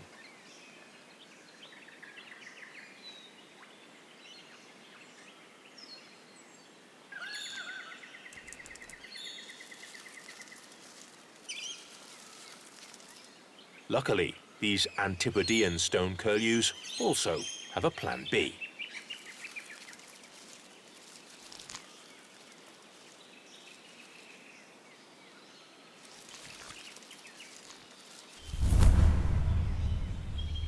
By spreading its wings, the stone curlew makes itself look much larger. But if it fails to intimidate its attacker, it can at least cause a distraction to prevent it coming too near the humble nest.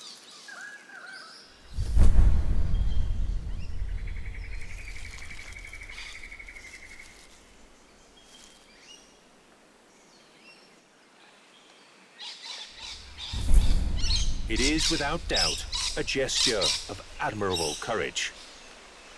Protecting your own often means putting yourself in danger. Time to head back to the family. Taking care of your nearest and dearest is one of the most satisfying experiences in life.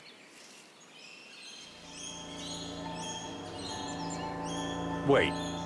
Not again. Now a green tree python is heading straight for the 2 helpless chicks.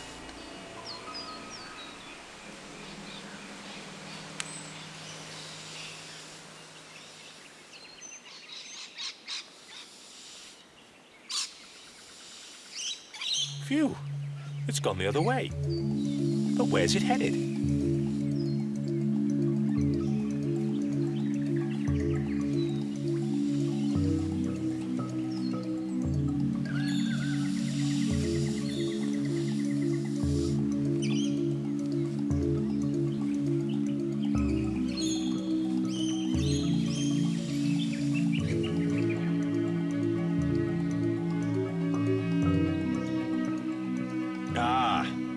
A good reason to be in such a hurry. Green tree pythons are the only snakes that are known to protect their offspring from predators until they hatch. So this mother will remain with her eggs without moving or eating for the next 50 days to ensure that no hungry opportunist eats her precious charges. And then, when the time for the eggs to hatch is near, the mother herself will leave.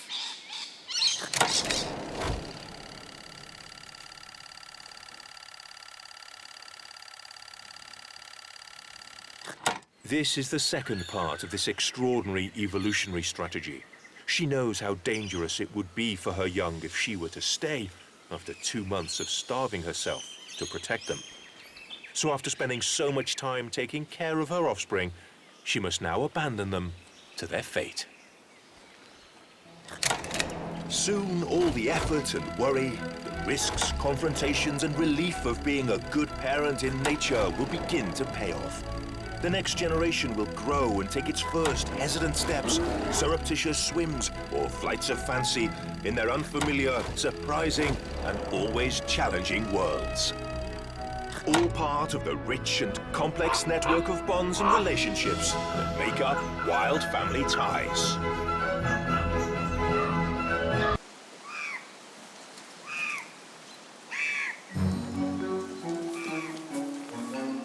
Everyone knows that the first time you do something on your own, especially something like taking your first steps, it's a magical moment. And that's true in nature too.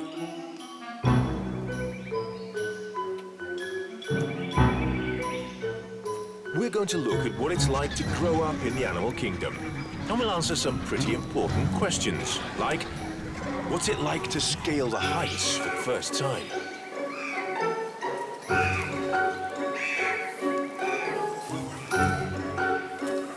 What challenges do the young of different species face? And what are the most important lessons little ones have to learn?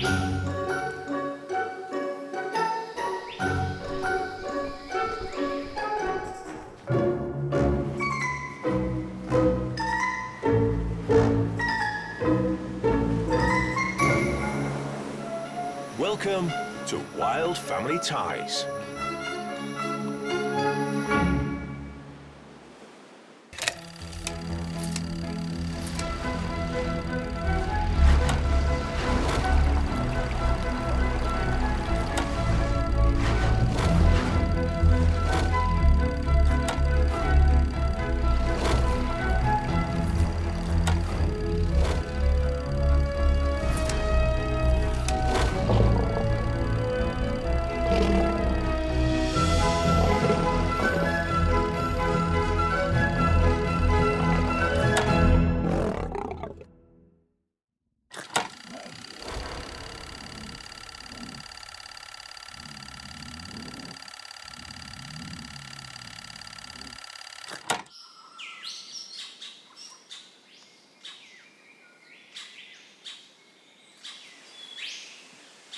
In the jungles of northern Australia, green tree python mothers incubate their eggs for 50 days and 50 nights without taking a single break to eat or rest.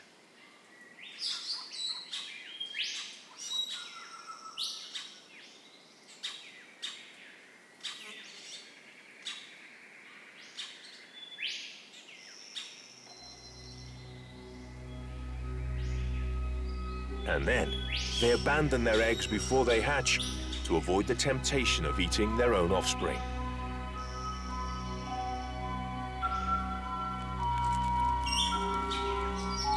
But today, something extraordinary is happening. It seems that this little one is in a hurry to come out of his shell, and its mother manages to suppress her instincts and not harm it.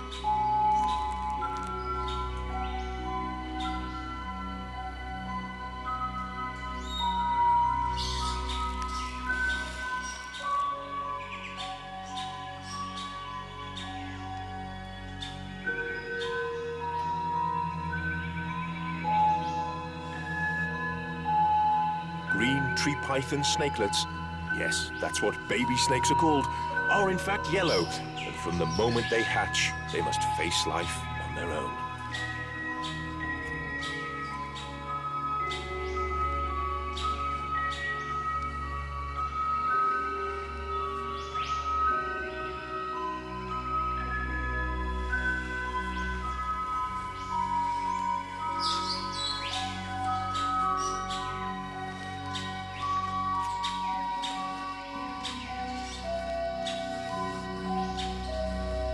With no parent on hand to teach them anything, they learn to navigate the branches and hunt entirely alone.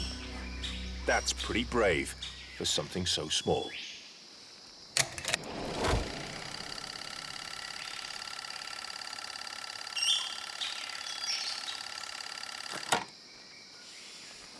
and their survival rate demonstrates how hard it is. Of every 20 baby snakes, only 2 or 3 make it to adulthood.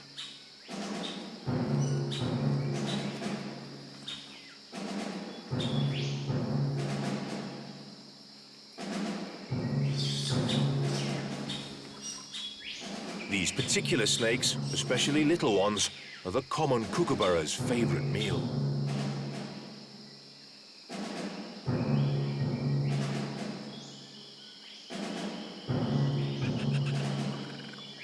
If spotted, the little python will have little chance of making it out alive. Its best policy is to stay very still.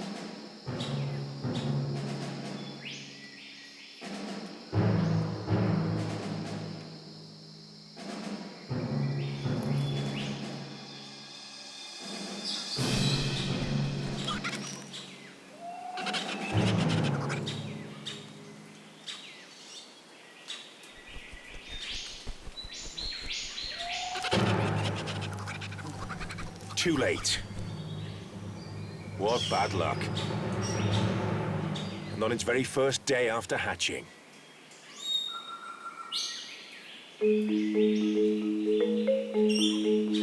But wait a minute. This one's really putting up a fight. It seems that this year's brood of green tree pythons is born ready for battle. Not many get a second chance in life, so this little python will have to make the most of it. Nature can be a tough place for any newly born animal, especially if there's no one around to look after you. In another part of Australia, high up in the great eucalyptus trees, there are some other recent arrivals.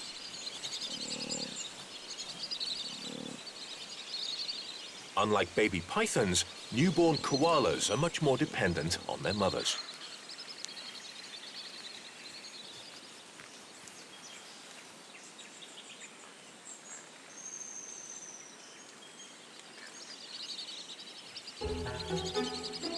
These young marsupials stay with their mothers for a year, if they're female. If they're male, well, they're not quite as keen to grow up, and will stay with their mothers for at least 3 years.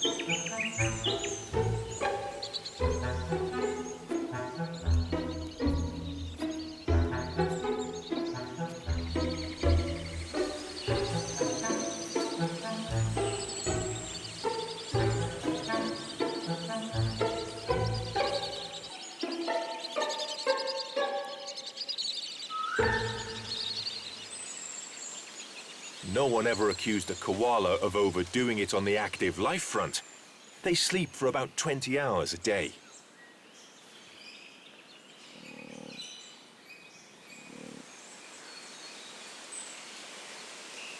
Now that's how to take life easy.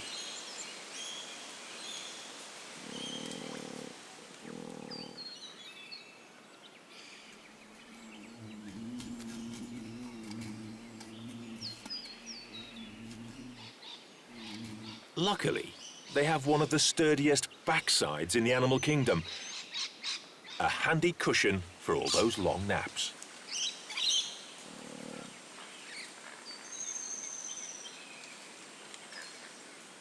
And the 4 hours a day they actually do something, well, they're mostly given over to eating eucalyptus leaves.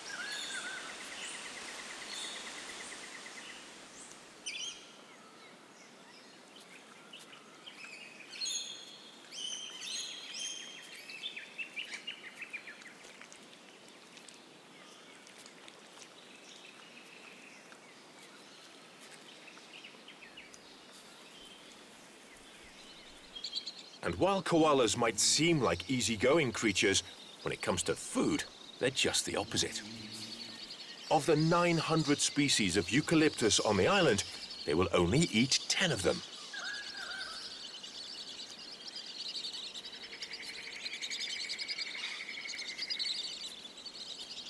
And then, when they've found a tree they like, they're even more choosy, sniffing each leaf thoroughly before actually putting it in their mouths.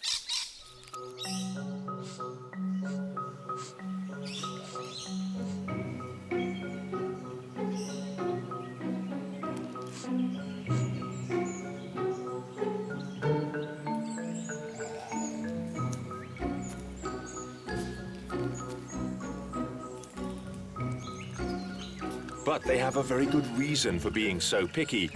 Eucalyptus leaves are full of toxins, like cyanide. Thanks to the bacteria in koalas' intestines, this mother can metabolize the toxins. Even so, it's best to choose the least harmful leaves.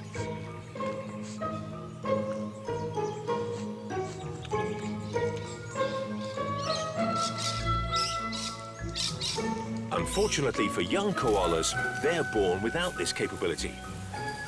The only safe way they have of ingesting the toxins is, well, by eating their mother's droppings. Exactly. The choice for young koalas is between eating mama's poop and not eating at all. Fortunately for this youngster, it can eat the eucalyptus on its own now, but it surely still has a bad taste in its mouth.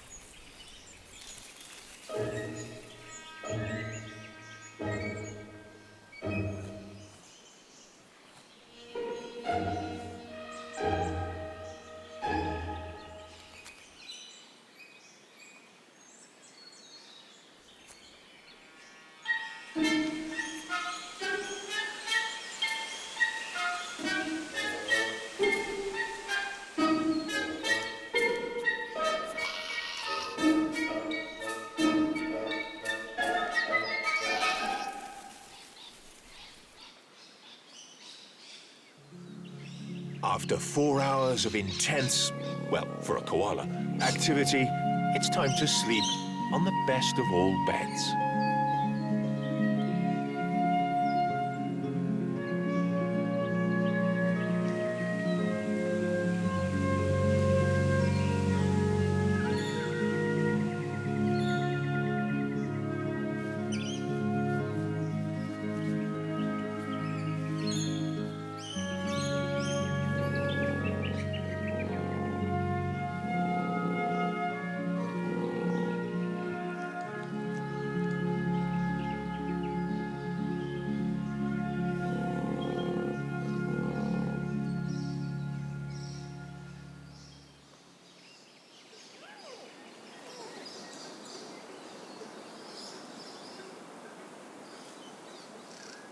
At the other end of the planet, deep in the dense forests of Finland, a female lynx cares for her newly arrived cubs.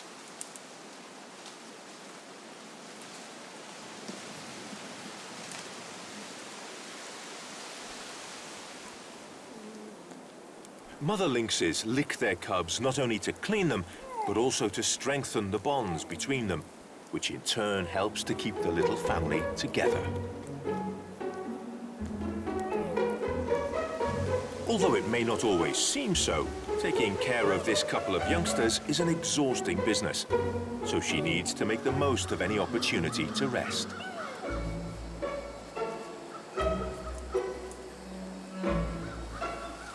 Science has not yet worked out the extraordinary synchronicity through which it only takes their mother to close her eyes for a second for her little cubs to open theirs again.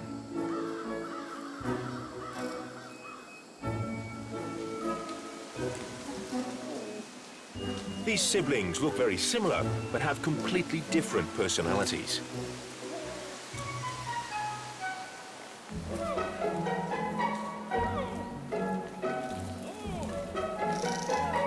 One is a solitary explorer of the forest, while the other is a real stay-at-home mommy's boy.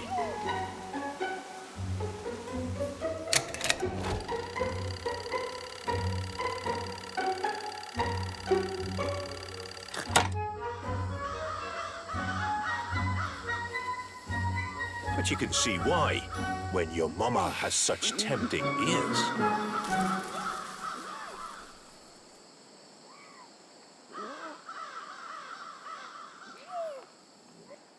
These cubs are not so much opposites as two parts of a complementary pair. And all Mama's boy's fussing has awakened his mother, who soon realizes that one of the terrible twins is heading for trouble. One's OTT demands for attention has ended up saving the other. Well, that's what brothers are for, right?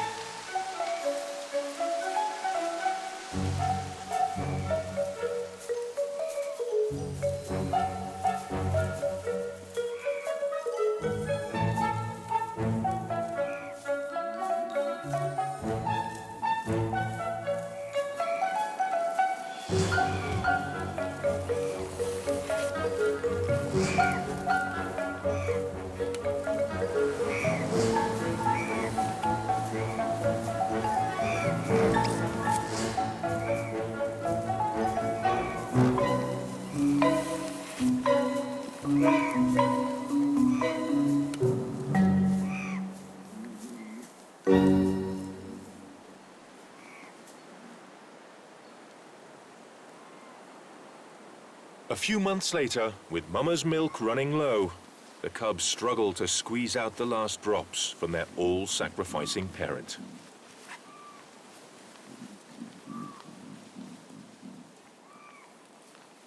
And it's now that the young feline's hunting instincts begin to surface.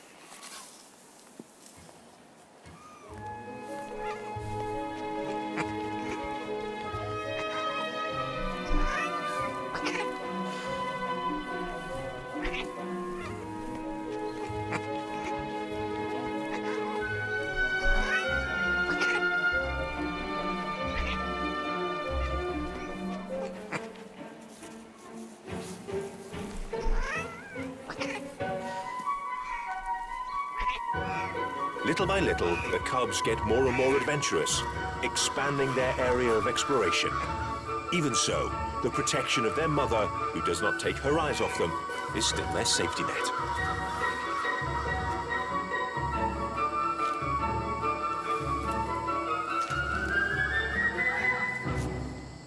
Perhaps the time has come for them to learn to hunt on their own, or at least try.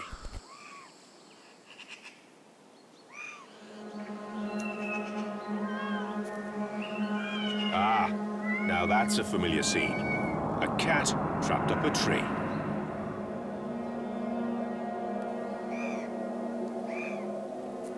Joking apart, be careful. A fall from this height would end in tears, or worse.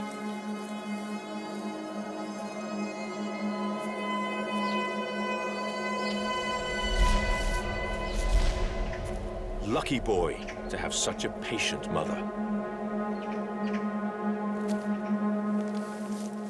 Careful now.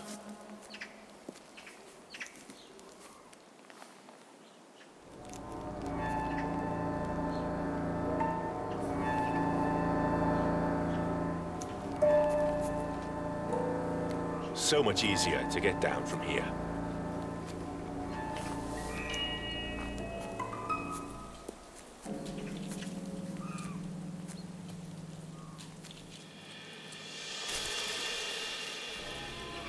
Safe at last. Perhaps the hunting lessons need to go a bit slower. Everything in its own time.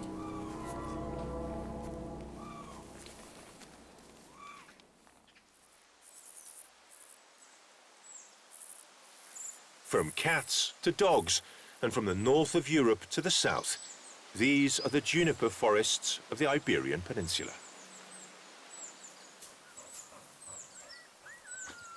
Today is a special day for these little wolf cubs. It's time for them to leave the den where they were born. After having been stuck inside for their whole lives, a month, they're keen to explore the world outside.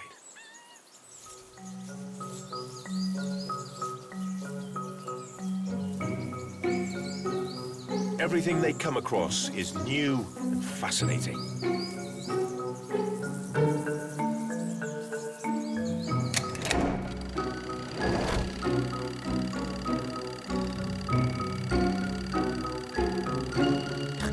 It's not easy keeping the pack together in these circumstances.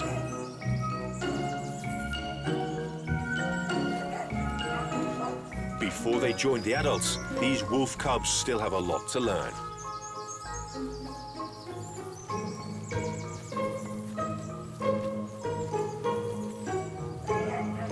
And there's no time to lose. Their mother has only a few days' milk left. The cubs must learn how to get their own food.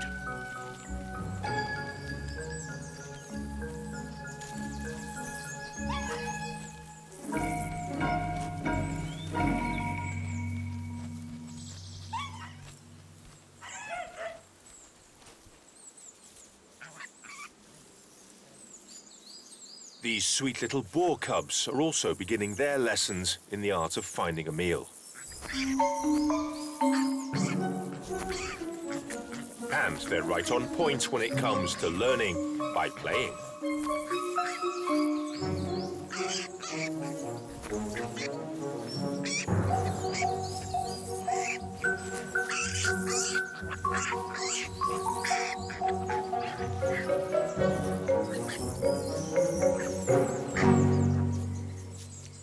With their incredible sense of smell, they're constantly discovering new and unfamiliar odors.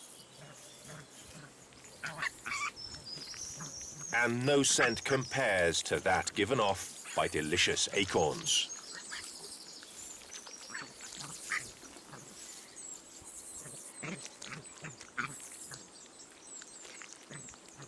Although finding them is the easy part, then comes the hard part. Literally.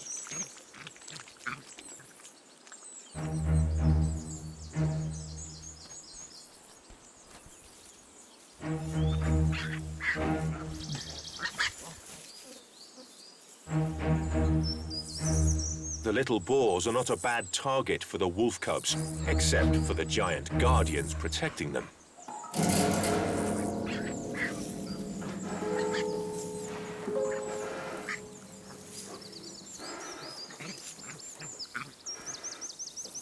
Perhaps a boar is a bit too much to take on for the first day's hunting. Better to look for something a bit more accessible. Like a little rabbit. Perfect for today's class.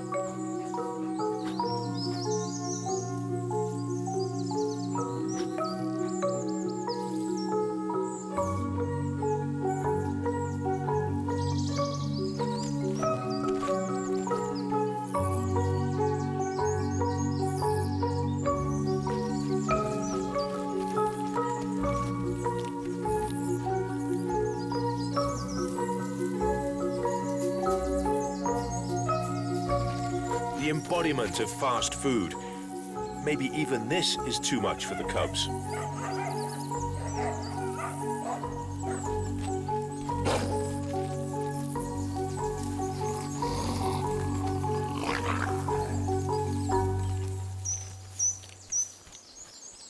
The hunting lesson is chaotic, but no less valuable for that.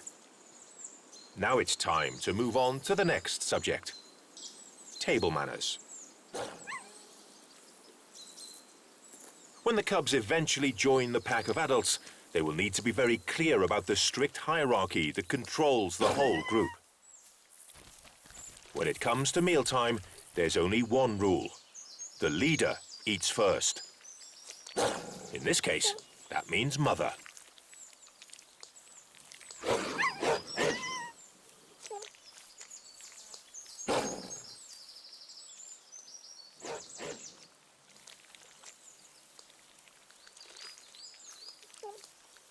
Someone seems not to be entirely clear on dinner time etiquette.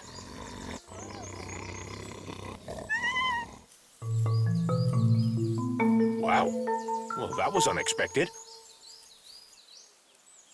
The cubs will continue learning new lessons until the milestone of joining the rest of the pack comes.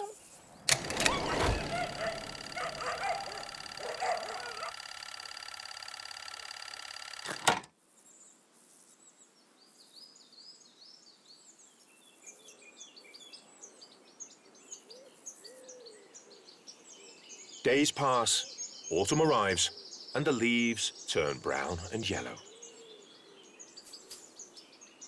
Although the trees look like they've all but perished, this is still a season full of life. In fact, it's another watershed moment for praying mantises.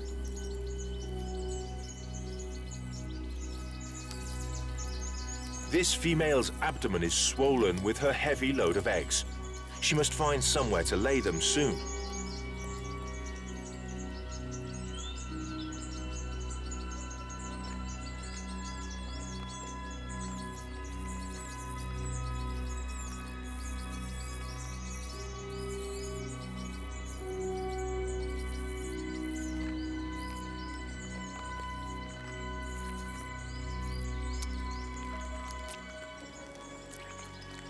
The viscous mass that she secretes is called an ootheca.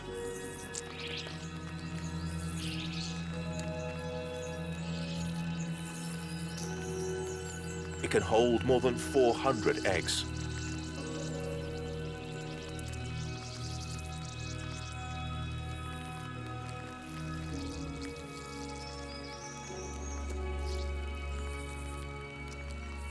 As soon as it comes into contact with the air, it starts to harden and become resistant to the winter cold. That way, it insulates the precious cargo inside.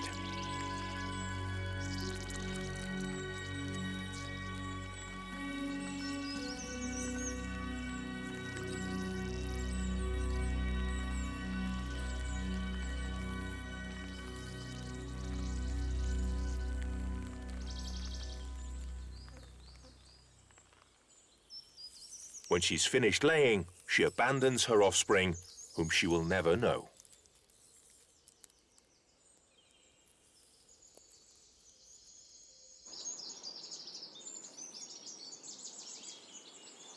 And after a few months, spring returns to paint everything with different colors.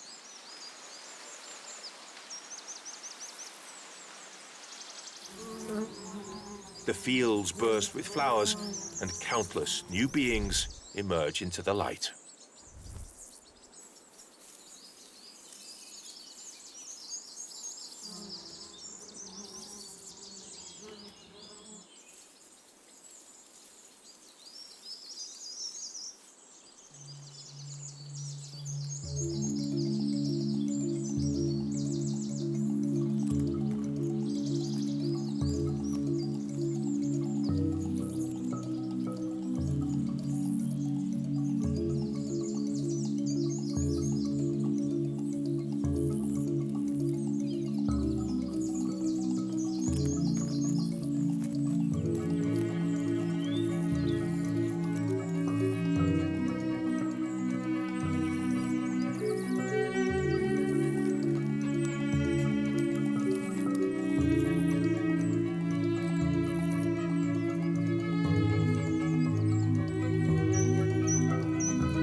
The little mantises, called nymphs, are miniature versions of their mother.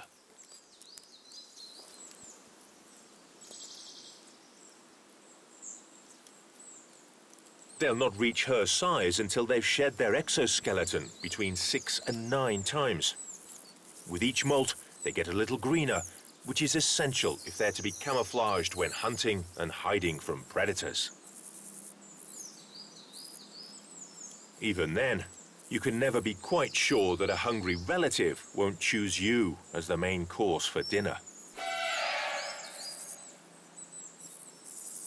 Mantises aren't the only species whose young hatched this spring. This black vulture chick, unlike the praying mantises, is an only child. It's lucky to have 2 parents who do everything they can to look after it.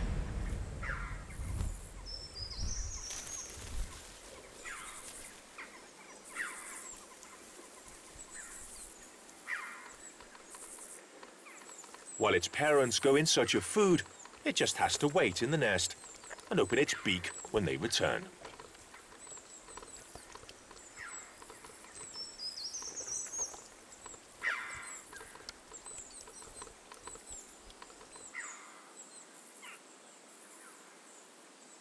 It looks like this spoilt youngster is still hungry. Finding food in the extensive forests of holm oak is like looking for a needle in a haystack.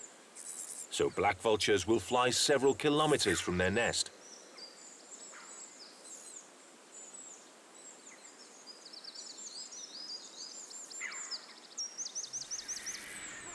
Sometimes the circular flight paths of their cousins, griffon vultures, suggest the location of a potential source of food.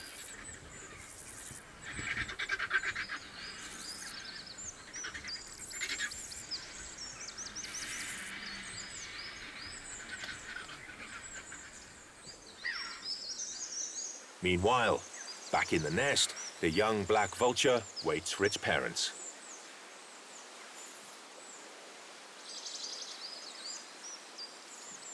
Spain is one of the warmest countries in Europe. In summer, afternoon temperatures can exceed 40 degrees centigrade. Imagine how hot it feels if you're dressed all in black. At times like these, you might be forgiven for envying your tawny cousins, the griffons, who usually make their nests on rocky cliffs, not on the top of a tree.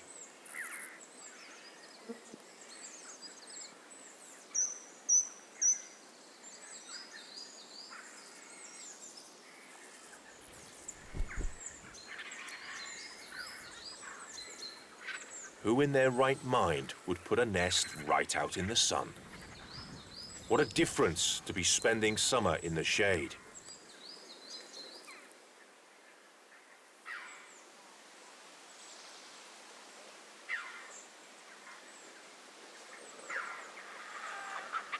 Griffon vultures usually eat in large groups.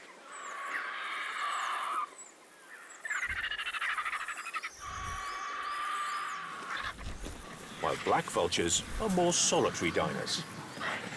If a griffon vulture wants to get its share of a meal, it has to fight for it, sort of.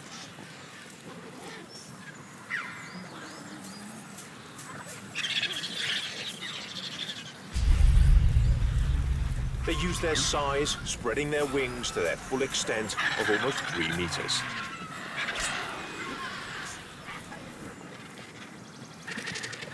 But physical superiority does not always save you from ugly face-offs. Although these vultures are adults, when it comes to eating, they still behave like unruly children.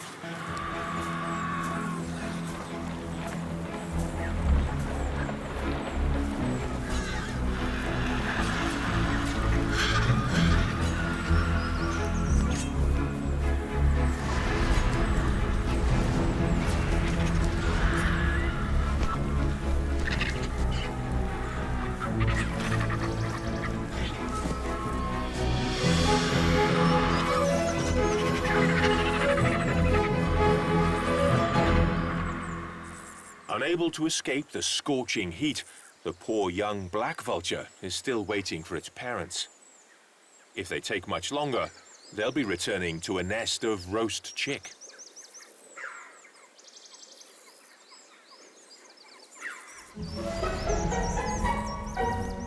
Just in time.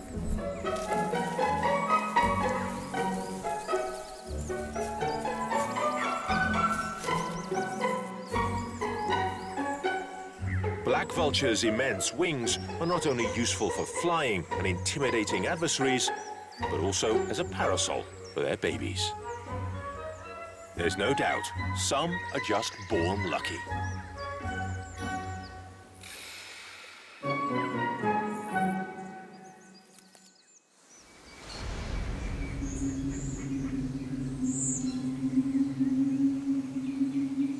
Let's fly east and south for a complete change of scenery. Off the east coast of Africa lies the strange, biodiverse island of Madagascar.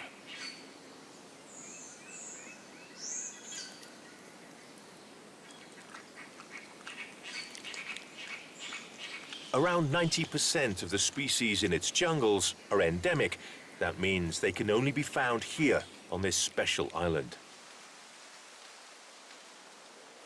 Lemurs are possibly the best-known example of the endemic species. Considered the spirits of the forest, they do not miss a thing that happens around them.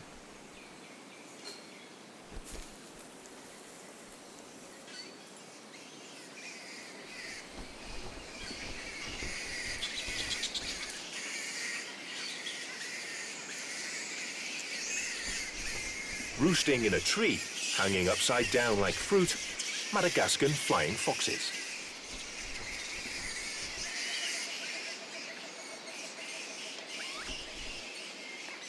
During the day, these megabats gather in groups of 1,000 individuals to rest, or at least to try to.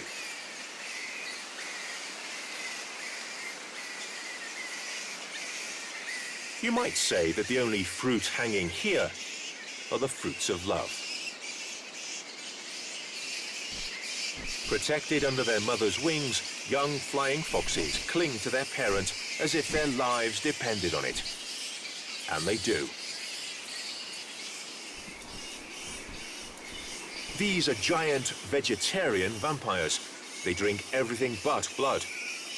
Their diet makes them essential pollinators and seed dispersers for the Malagasy, the local term for Madagascar, ecosystem.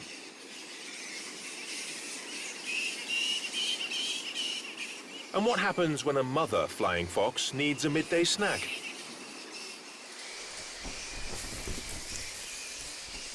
Well, the little one comes along, holding on tight.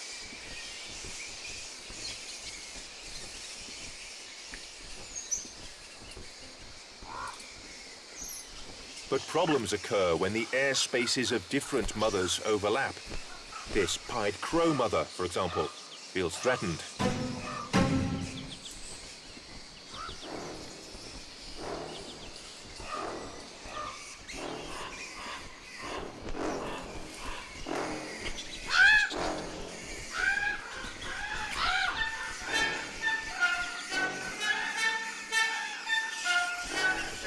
Better fasten your seatbelt. It could be a bumpy ride.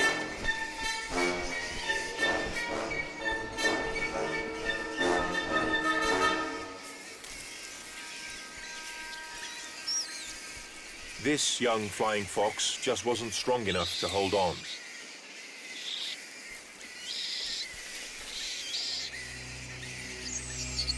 And as much as it calls for its mother, there's nothing she can do. She's physically incapable of landing on the ground to rescue her pup.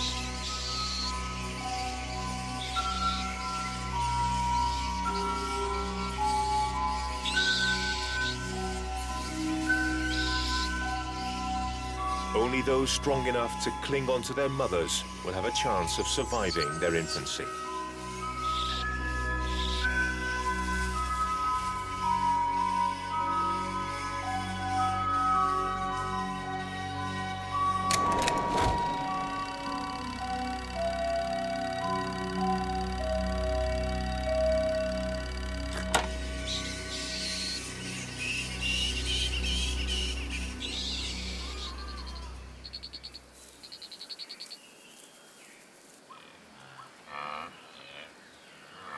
There are few places that so perfectly illustrate the cycle of life, like the vast plains of the Serengeti.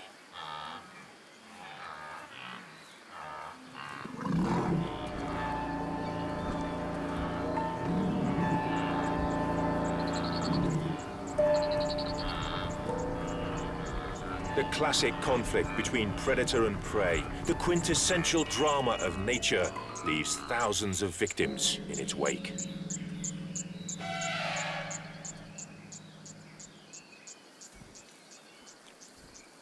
And yet, it's all in balance. And while some leave the grand stage, many newcomers make their entrance. Whether they're of one side or the other.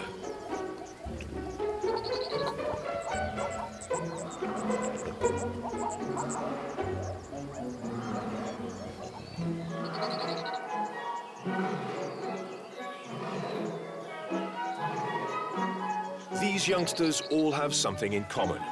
They will all grow up to fear the indisputable king of the savannah. Yeah, very good. The king of the savannah. The unmistakable roar of a lion alerts all the inhabitants of the plains to its presence up to 8 kilometers away.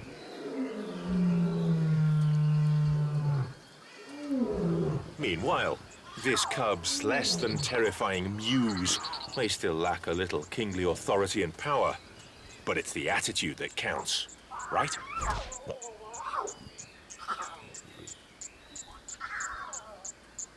Lion cubs seem to spend all their time playing, but in fact, they're also learning non-stop. They grow up observing every movement and gesture of the adults in the pride.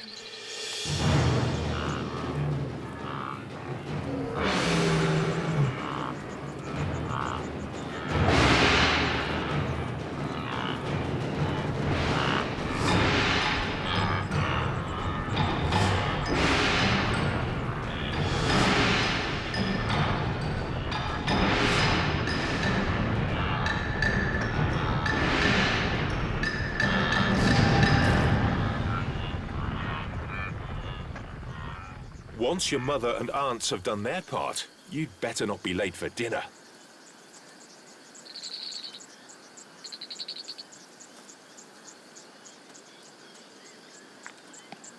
Watching lionesses hunt is stimulating enough, but putting everything you have learned into practice is even more challenging.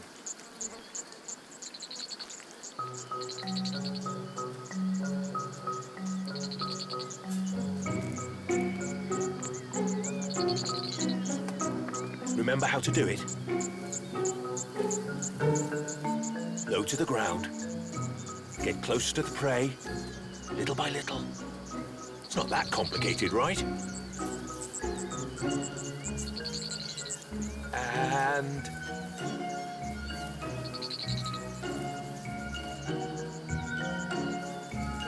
attack!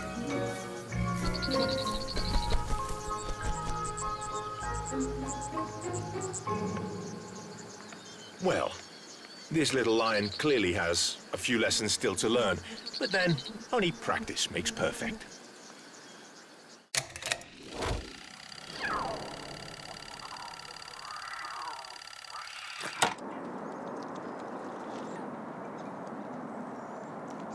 From the blistering heat of the Africa savanna to the Canadian ice sheets at the end of winter.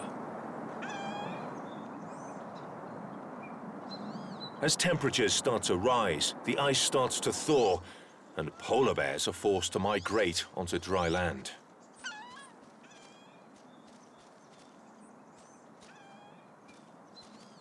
The ground literally melts away under their massive paws.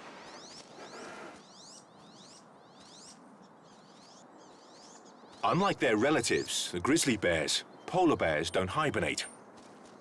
In fact, while their brown cousins are sleeping, they take advantage of the solid ice to get close to seals in order to hunt them. They need to move quickly, but there's always one or two who find shaking off the big sleep more difficult.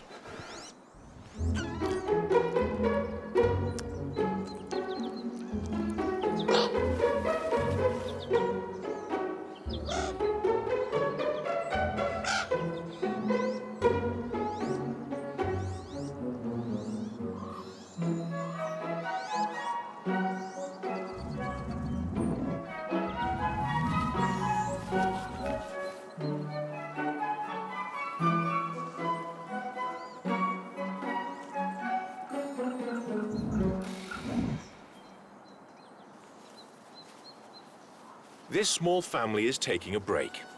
The mother is feeding her cubs. She's exhausted. After almost 5 months without food and constantly taking care of her cubs, she needs to rest from time to time.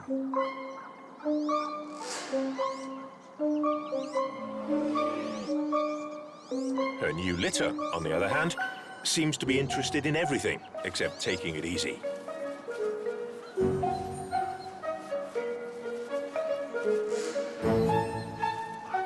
Okay, time to get going. Mama Bear is literally starving. During these last 5 months, she's lost 40% of her body weight while feeding and caring for her offspring. And although her keen nose picks up delicious aromas in the air, they come from prey that are difficult to catch. They must keep going towards the coast. There's no time to lose.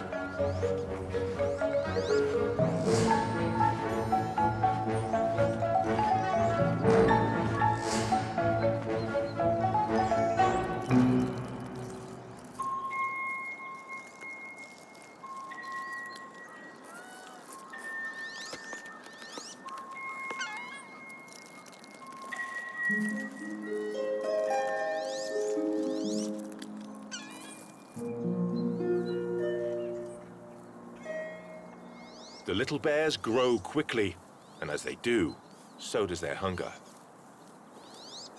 At around 3 or 4 months, bear cubs start to eat solid food.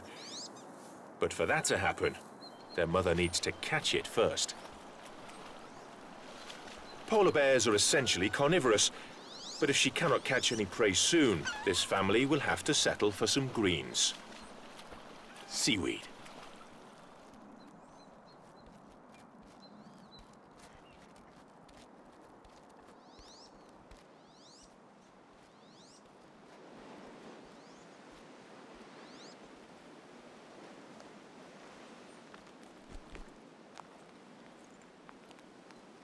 Whale carcasses that are washed ashore are a delicious source of protein for the little family and for other opportunistic bears.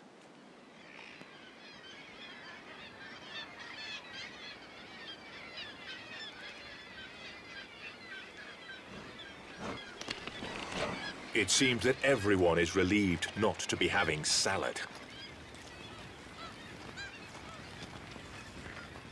The cubs gain weight. These reserves of body fat are essential if they're to survive their first full winter.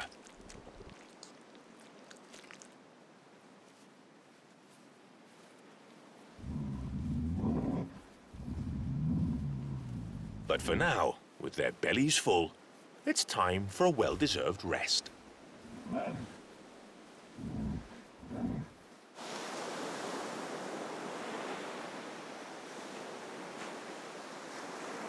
At the opposite end of the American continent, in Patagonia, we find some very special mothers and calves. Fortunately for them, these whales haven't beached.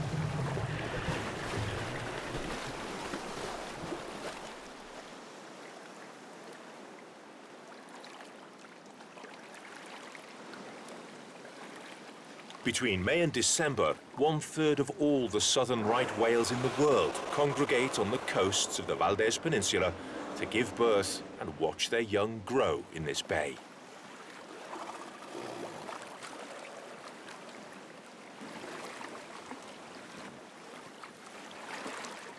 And only when they're ready will they set off on a long migration to the Antarctic Ocean.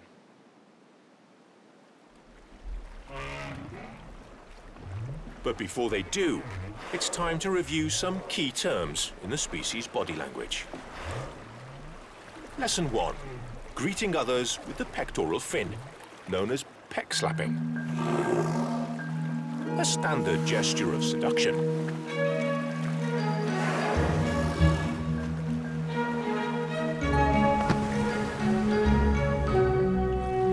This calf seems to be a gifted student.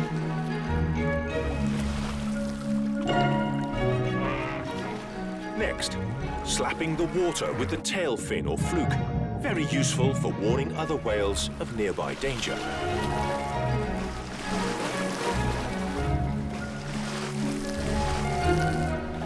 Very good. And finally, the big jump, known as breaching.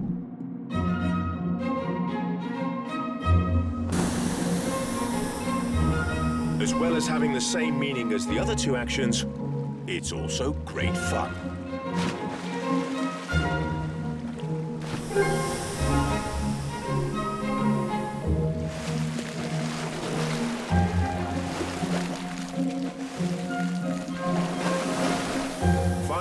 time has arrived for their journey to begin. Physical contact is very important for whales, and never more so than on long journeys. Mother and calf constantly caress and rub each other to reinforce their family ties, saying something like, "Don't worry, I'm still here, right by your side."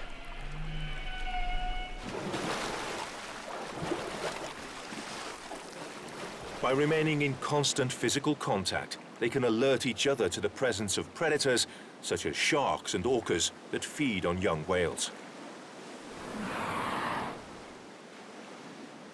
However, over the last 50 years, a new aerial enemy has been stalking the Valdez whales. Kelp gulls, which despite their name, instead of seaweed, like sushi, or rather, very raw meat.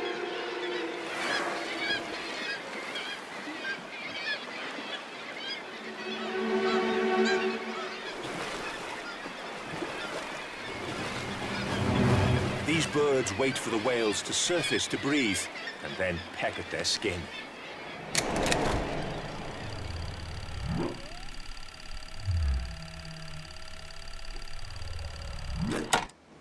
It only takes one gull to locate the whales and attract the rest.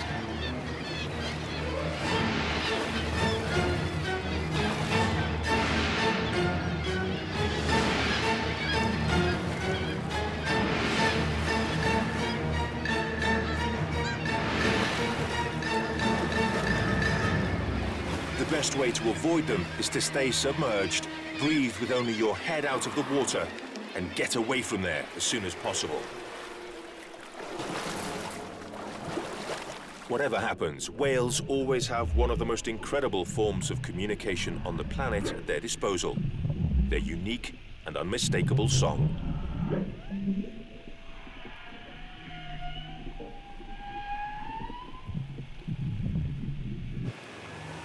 So mother and calf can remain in touch even if they are separated by several miles.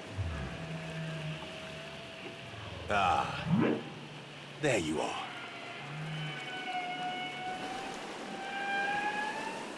And finally, it's time to continue the journey to the far reaches of the underwater world. From hesitant first steps to sibling rivalry, from the safety and warmth of a mother's embrace to the cold, harsh reality of the world outside, these new kids on the block have only just started their amazing journeys through life. Soon, they'll start to make friends and enemies. And all will play their part in the rich and complex network of bonds and relationships that make up wild family ties.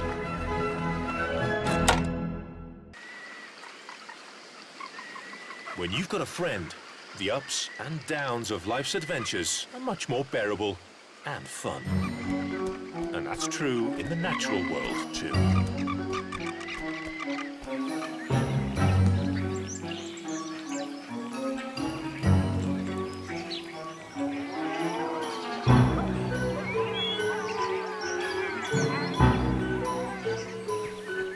We're going to see how, when you're in a fight for survival, being part of a group helps everything turn out better. We'll also answer some pretty important questions like, why is hunting in a team more effective?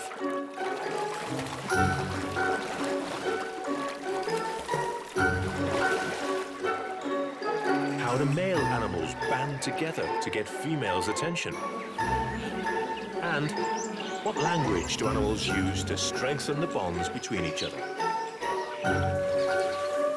After all, everyone knows the best policy is all for one and one for all.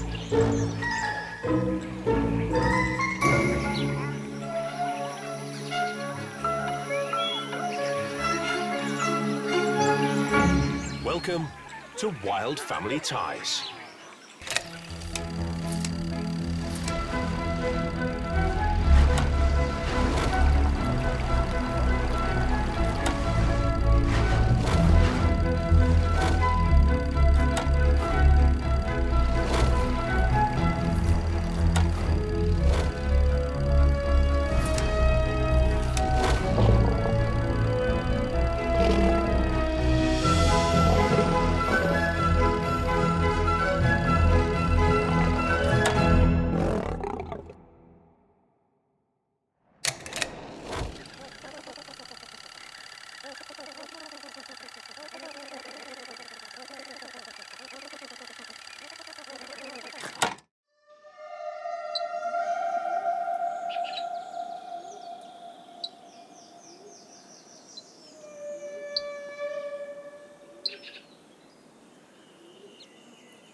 Our journey begins in the leafy jungles of Madagascar.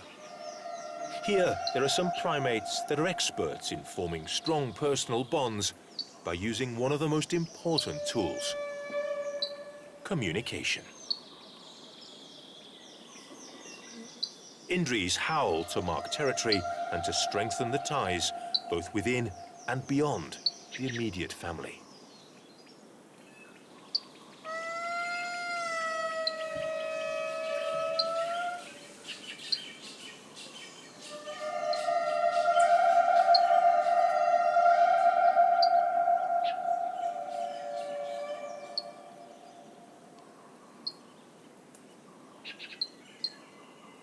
These are the largest of all lemurs and can reach a weight of 10 kilograms.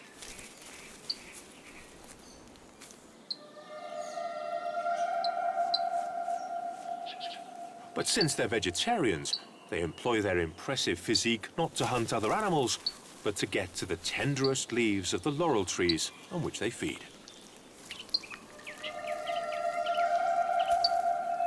Indris form matriarchal societies and live in families made up of father, mother, and their young.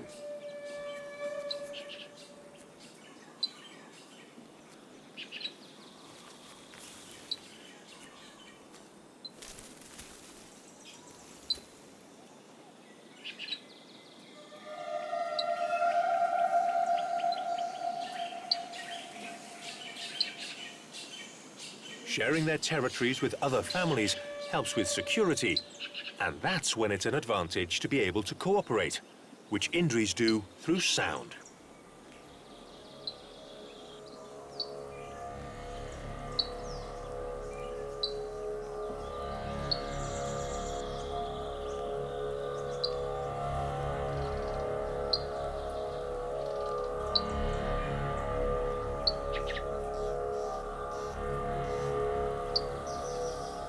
When one family detects a disturbance in their territory, they launch into an a cappella recital.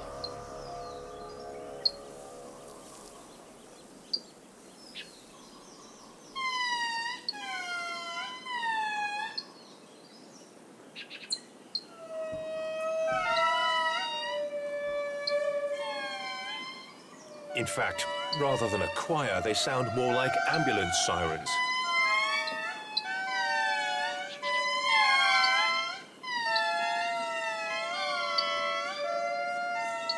The warning alarm is picked up by other families, and so everyone is made aware of the potential danger, even youngsters.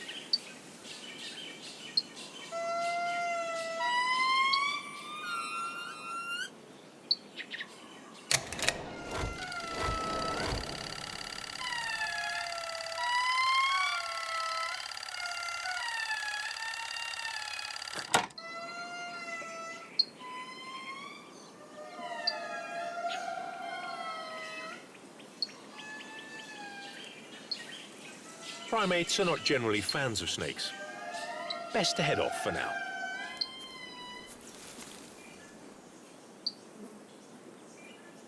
Indris are a good example of how communication, even shouting, has its benefits.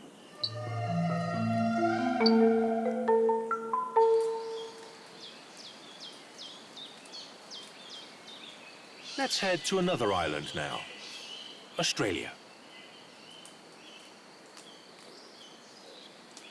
Despite the many fires that human actions cause, the wildlife in these Antipodean forests somehow always finds a way to flourish.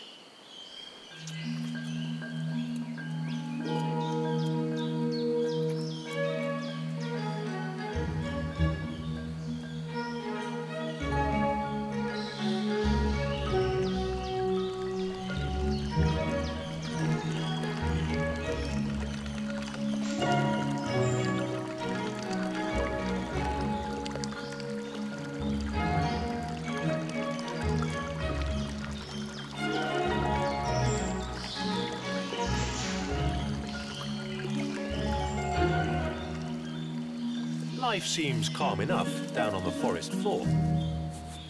But up above, some neighbors are beginning to make a fuss about something.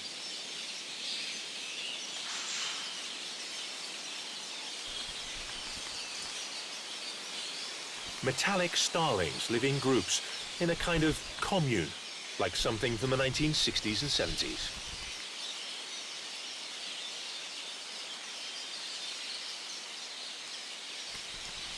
They build their cities in the highest branches of the trees, where they all raise their chicks together as a multitudinous group.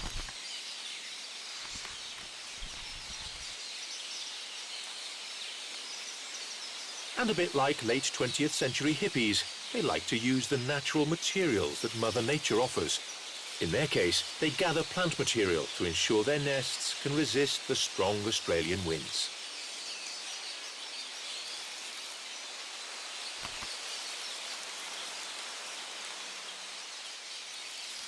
No one around can beat them when it comes to weaving.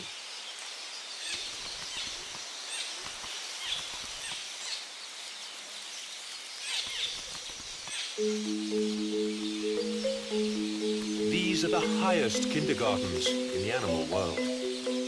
And, as in most kindergartens, the noise can become unbearable. Adult metallic starlings eventually lose their hippie calm.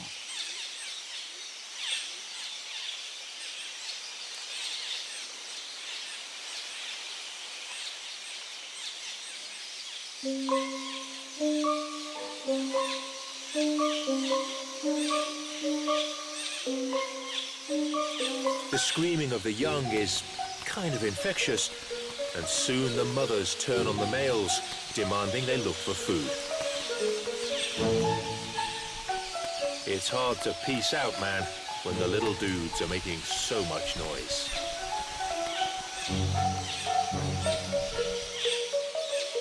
Inevitably, fractious scuffles break out.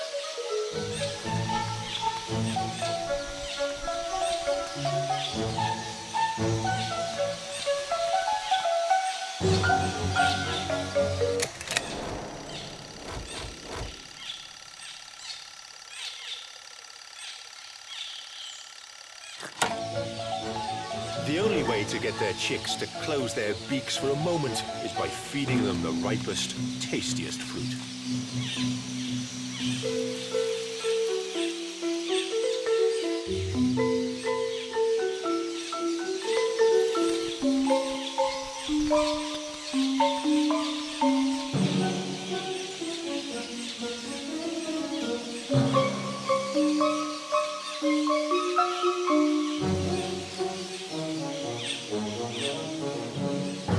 So much flapping around isn't easy on the stomach.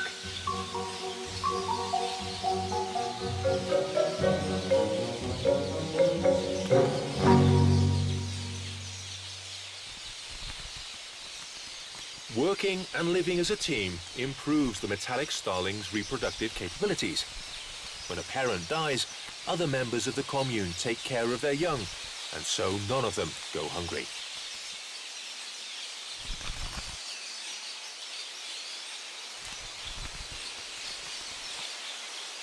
By growing up together, these chicks form bonds that are a great advantage in adult life when they migrate in massive flocks to New Guinea in search of warmth. From very young, they learn that they are stronger together. And they're not the only species that know this.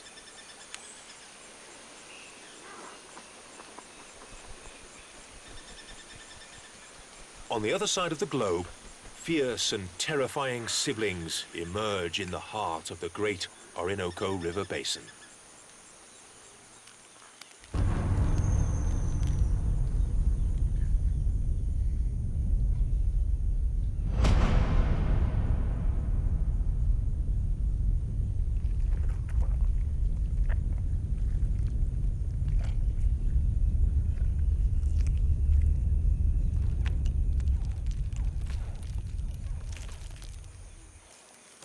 Over time, they'll become some of the most feared predators in America.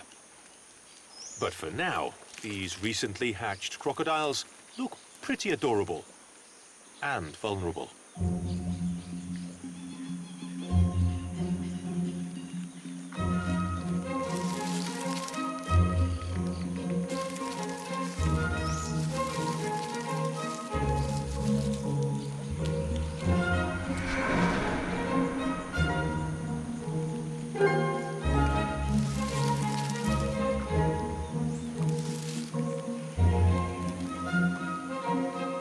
The only way they can defend themselves against larger, more powerful rivals is by sticking together. Even then, they might not make it. This hungry young green anaconda is much larger than the snakes that stalk the Indries, and it's closing in on the young croc's hiding place.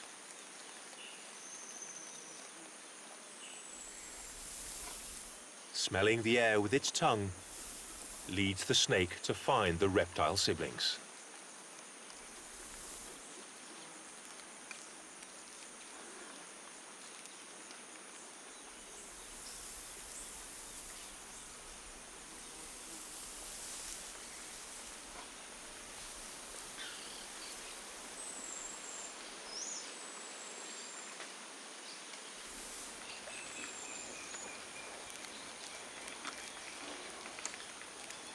A single baby crocodile is helpless against such an enemy, but together they can stand up to any rival.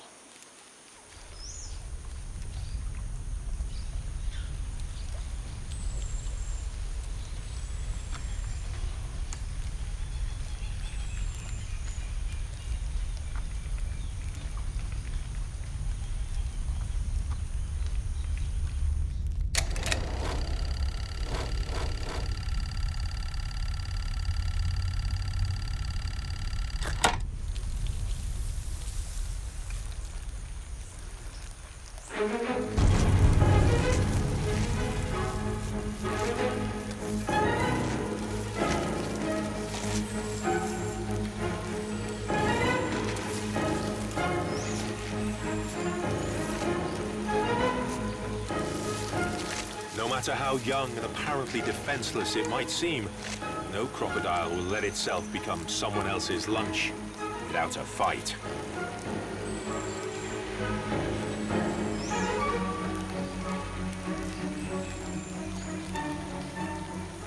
Our brothers and sisters are the first friends we have. Whatever happens, they'll always be there for us.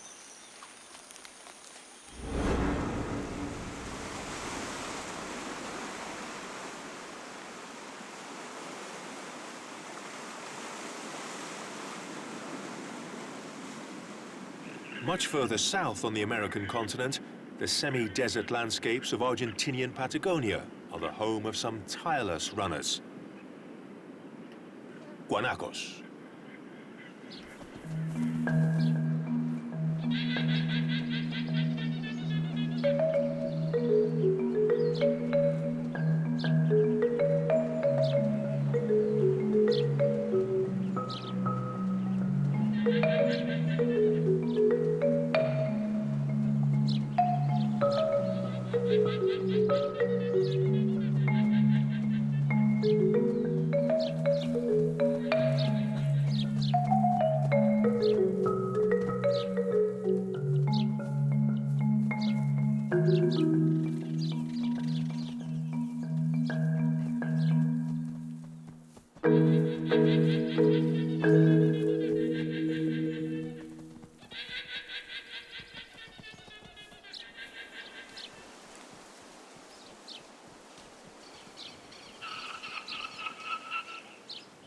These camelids live in small herds made up of one male and several females, which raise their young, called chulengos, in a group.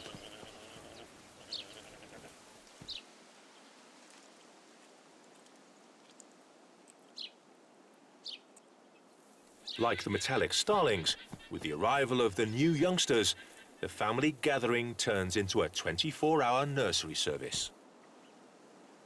Mothers help each other out to keep everyone within their sights.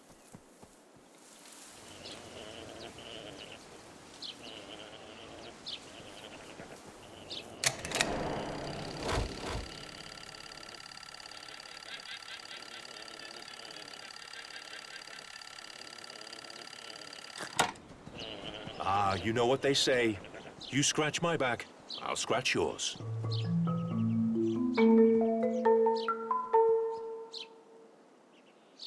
And by, well, not scratching, but watching each other's backs, they prevent predators such as the culpeo, or Andean fox, from attacking the recent arrivals.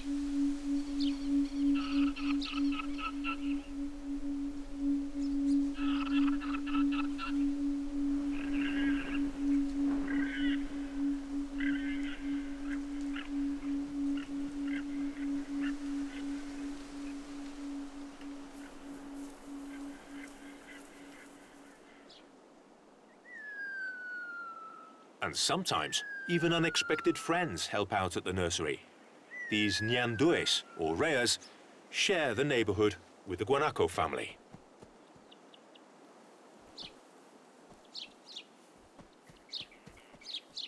Like all little ones, the cholengos are dying to play with their new friends, but their mothers keep a close eye on them.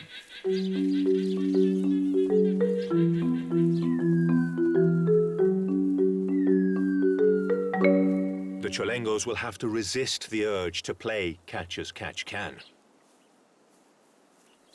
Mothers know that sometimes the best way to get along with others is to keep your distance.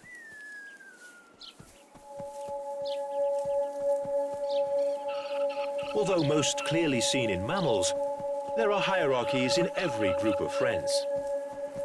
And in the case of guanacos, status is defined by speed.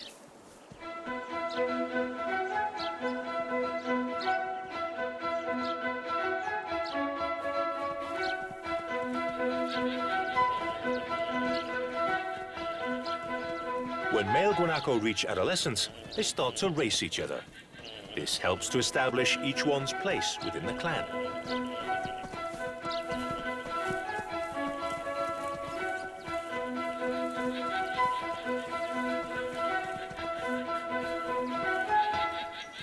The fastest can reach speeds of 60 kilometers per hour or more.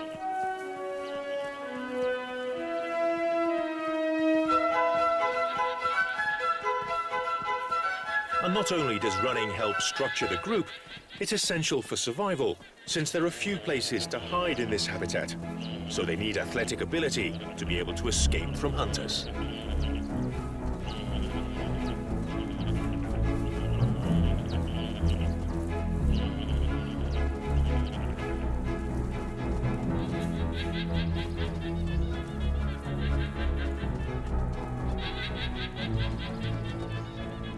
The fastest male in the group will eventually become the alpha, and then he will force the other males to leave.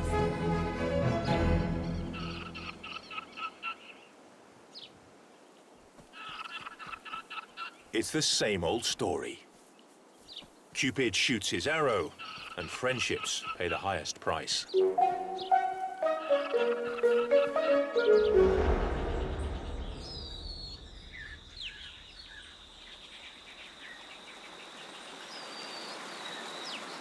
All over the world, friendship is a way for species to care for their descendants more effectively.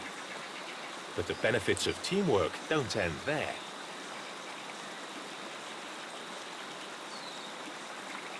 Finding food is also much easier when you have comrades at your side, especially if the prize is nutritious but elusive dragonflies in the dry forests near the Andes.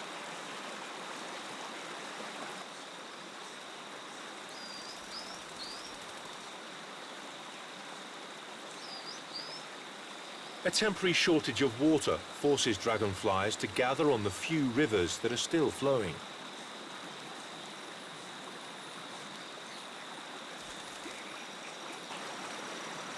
This is the best news hungry gangs of cascafé fish could wish for.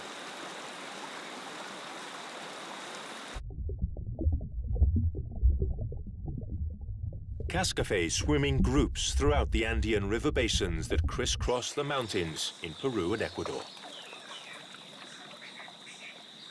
Their excellent eyesight allows them to locate dragonflies and other insects who are about to watch a spectacle fit for a circus.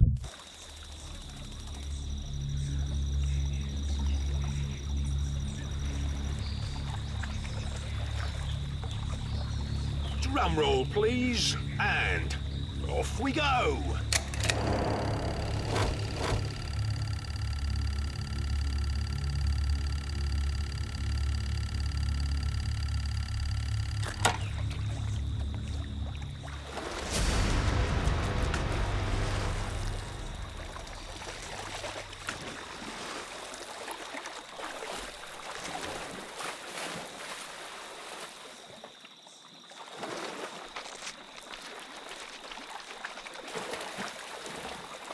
Faced with an attack on all fronts, it's almost impossible for the dragonflies to escape. And like all great trapeze artists, cascafés work in pairs and even in groups. If you don't get the prize, your high-flying friend will. Younger individuals haven't yet developed the skill levels adults have, but no one can fault their effort. It's definitely not as easy for them, but luckily, there's food for everyone.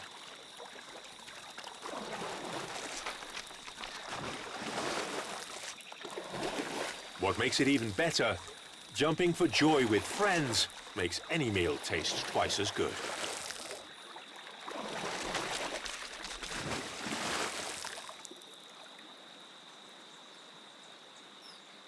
By hunting in packs, cascafés increase their chances of success. But the hunting strategies of some packs, particularly those of social mammals, are even more spectacular.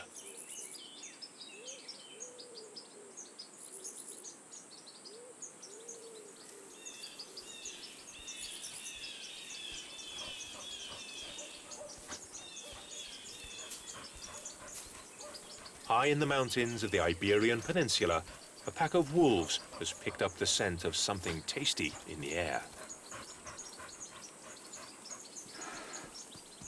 While large boars are wolves' favorite prey, the boars are not defenseless. A well-aimed blow from a fearsome tusk could be fatal for a wolf.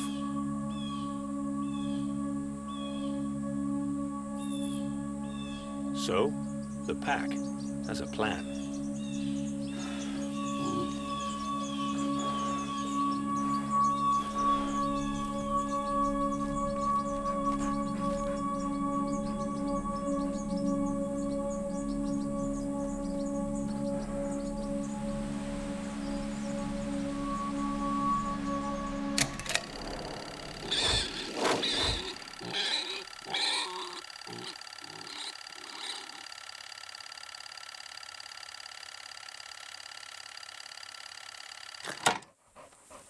The alpha male approaches the boar first, but for now it's not attempting to bring it down, just to tire it out.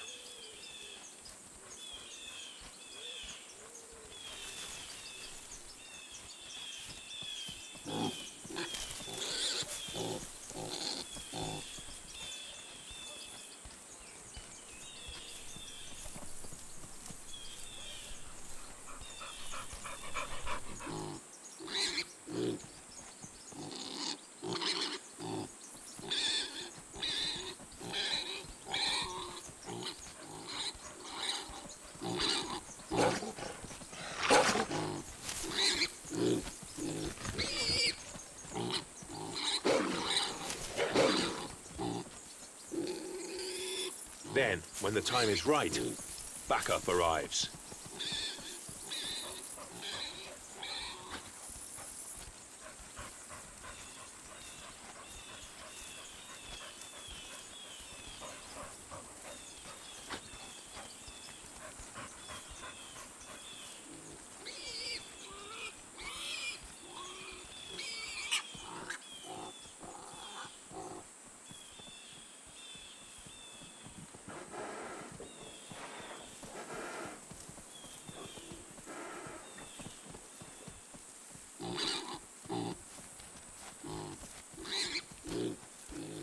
The pack surrounds the boar, and soon it's trapped.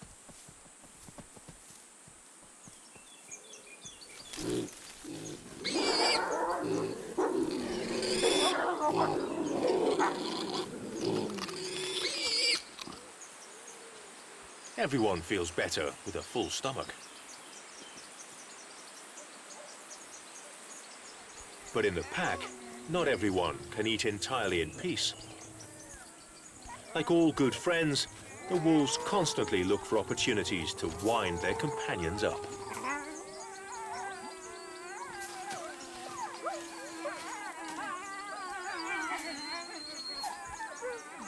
There's always a joker in every pack.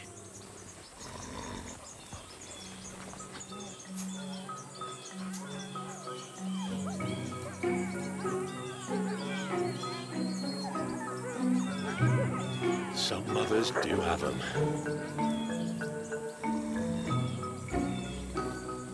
In the case of the wolf pack, this annoying behavior is not strictly a game, since it's also a way of showing the alpha submission.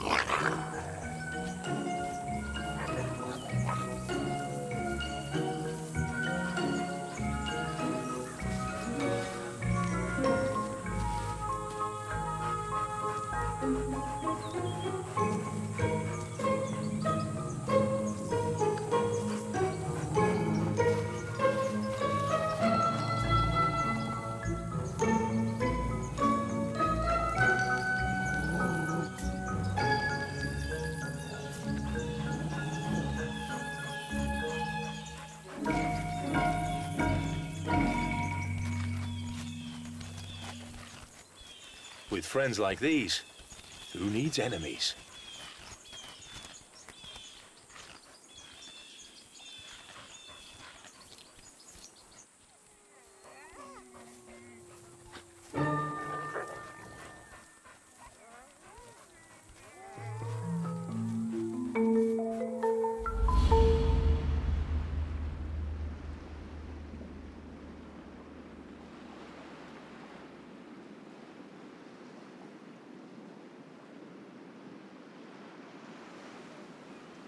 Just like the cascafes that rule the Andean waters and the wolves that dominate the Iberian heights, colonies of frigate birds are the undisputed masters of the airwaves above Costa Rica.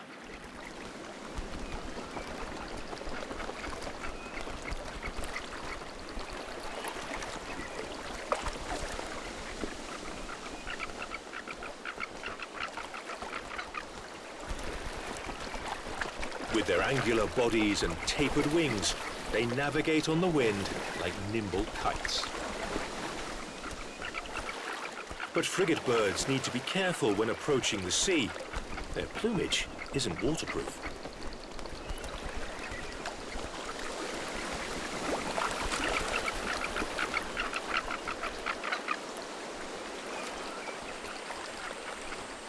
When they've satisfied their hunger, it's time to head back on land to make friends. Or at least to try to.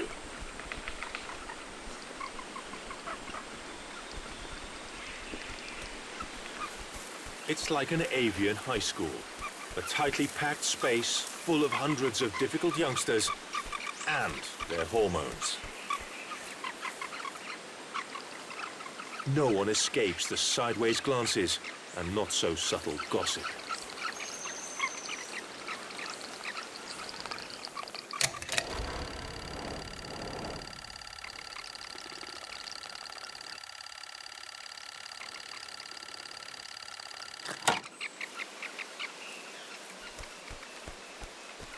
It comes as no surprise then that males have found a way to attract attention to themselves.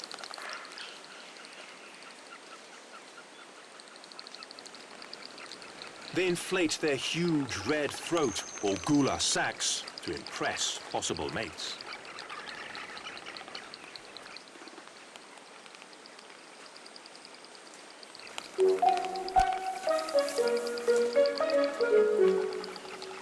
And the females find it hard to resist something so soft and colorful.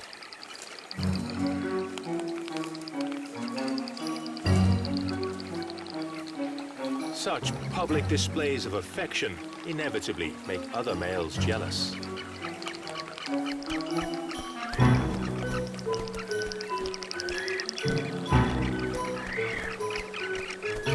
Sadly, there's always a bully who spoils everything.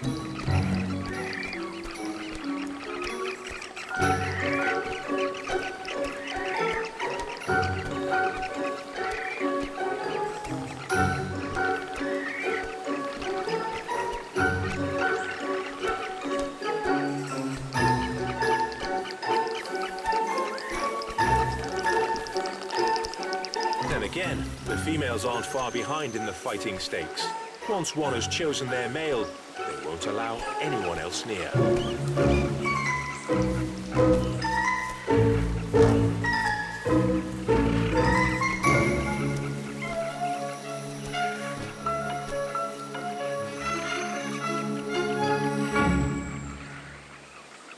Frigate birds could easily head off around the world on their own, but they prefer to endure the craziness of communal living.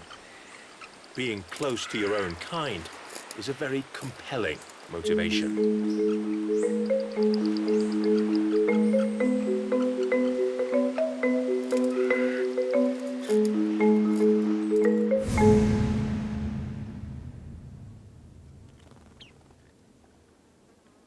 Perhaps the male frigate birds could learn how to cooperate with each other in order to conquer females from the inhabitants of the next place we're visiting, the salt flats of the Atacama Desert.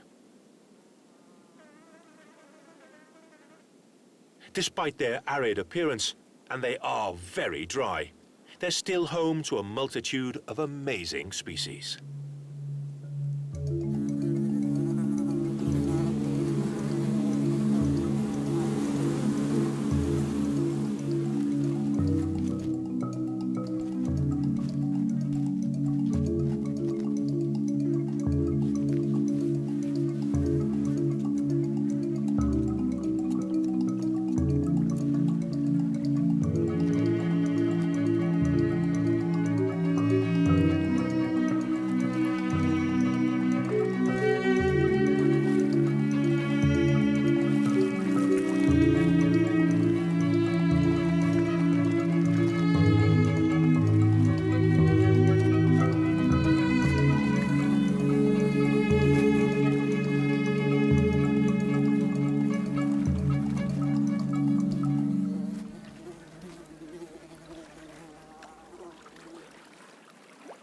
Perhaps the most impressive of all the neighbors in this salty world are a group of slender birds that have, by working in almost perfect harmony with each other, perfected one of the most striking rituals in the animal world.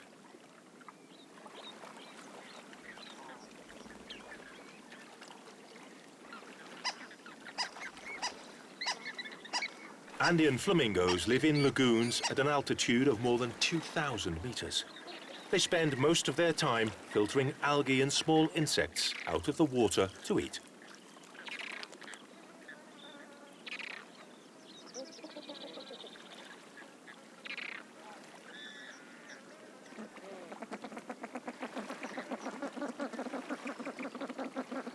Everything they do in their lives, they do together. Even reproducing is done in the community. At a given but entirely unconscious moment, hormones kick in and the flamingos begin to move their necks in time with each other. Then, each individual's pair of long legs becomes synchronized, and they all move as one.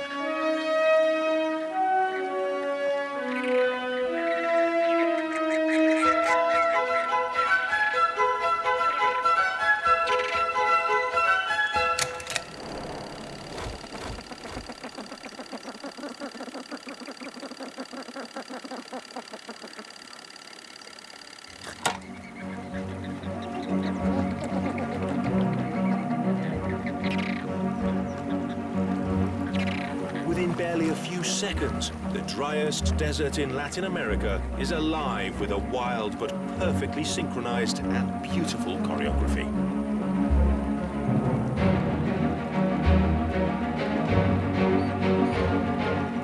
All this artistic effort has a very specific evolutionary function. It ensures that all the flamingos reproduce at the same time. If their young are all born together, they're easier to look after en masse.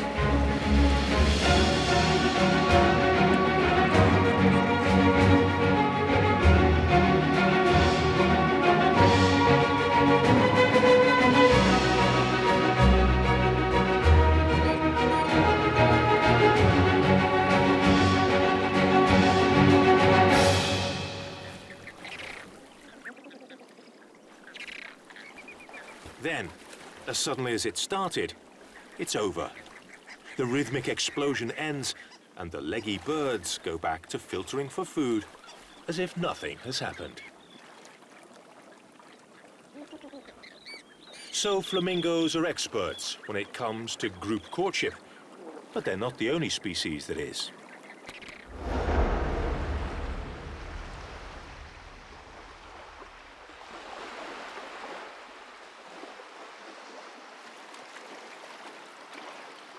Off the coasts of the Canary Islands that lie between Africa and the Iberian Peninsula, a family of long-finned pilot whales surges through the tides. The social structures of these cetaceans are among the most extraordinary in all the animal kingdom.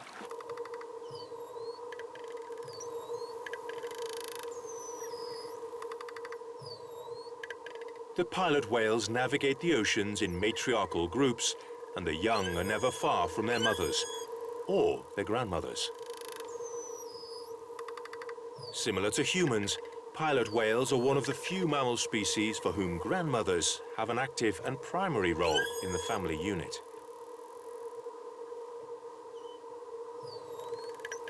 Female pilot whales live for several years after they reach menopause, and so they continue helping to care for all the young in the group.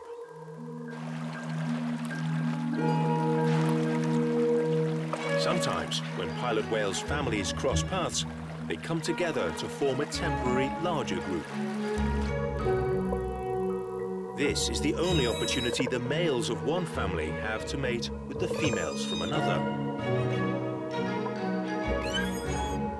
At these times, instead of confronting each other, the members of the different clans greet each other with signature sounds. Each individual introduces her or himself with a unique vocalization.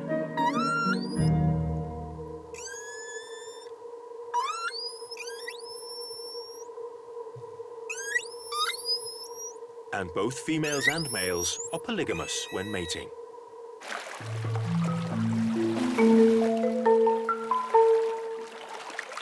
There are many brief encounters, after which each whale returns to the bosom of their respective matriarch. From the Atlantic Ocean, we head now to an extraordinary jungle that sometimes looks like a sea.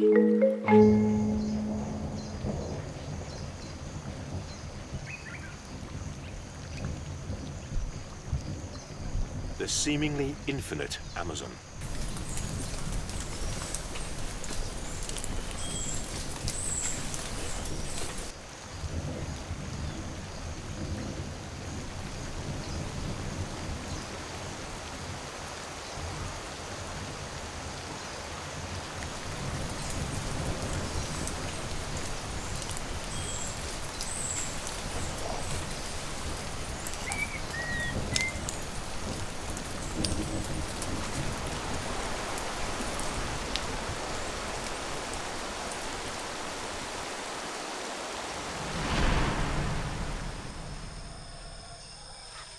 After the rainy season, much of the land around the Rio Negro floods. Most animals have to find some kind of refuge, so they head into the treetops, forming an oasis of life up there.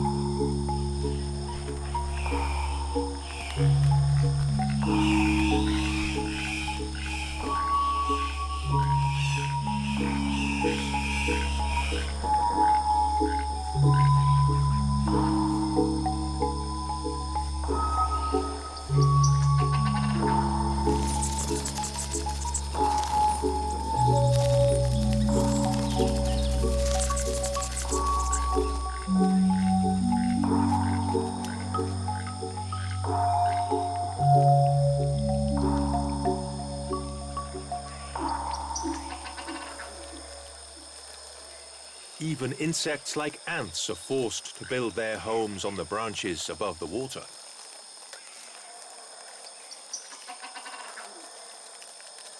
Using the mud that is now everywhere, They work tirelessly as a team to build a home that can withstand the elements.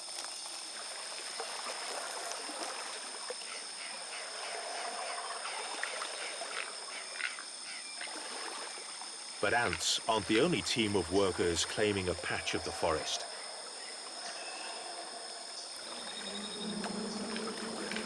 Tropical bees have discovered their insect cousin's brand new fortification, and they plan to lay siege to it.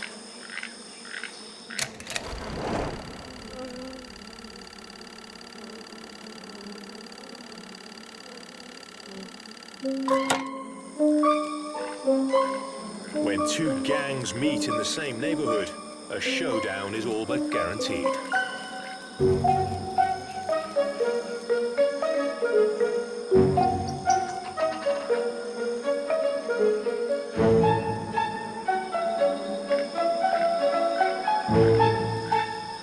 So, high up in the Amazon forest, a game of wild chess begins.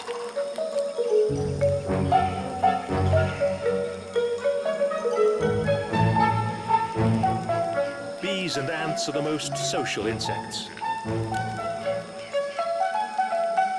Members of the same species are united by bonds that go beyond friendship.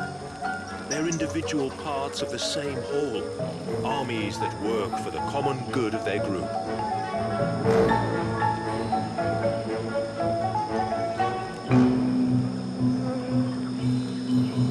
And each group has the same aim: to protect their own queen and defeat their adversaries. Second by second, the bees' offensive line gains ground.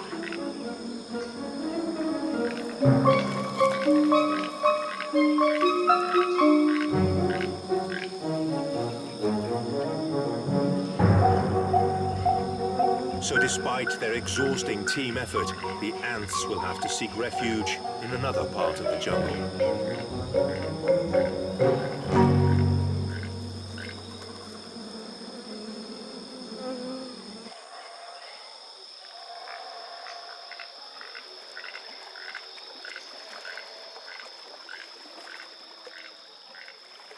So it's clear that having friends and working in a team can help you when you find yourself up against enemies, whether you or they are large or small.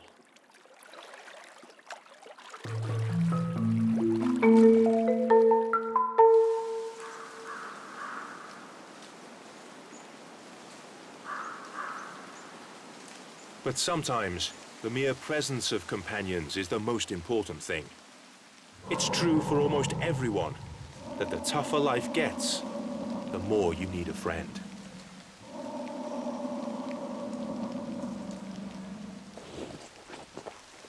American bison know this all too well.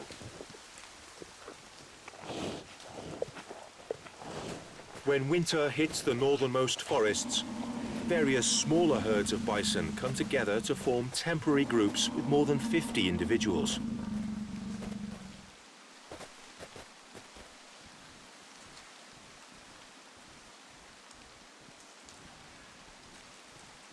By giving each other both physical and emotional warmth, they hope to survive the worst of the freezing temperatures together.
extended family.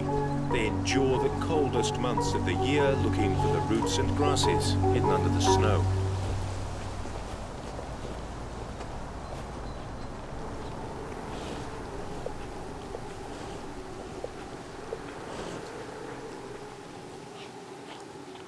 When spring arrives, the bison mega herd breaks up again into its smaller constituent gangs of a dozen or so members.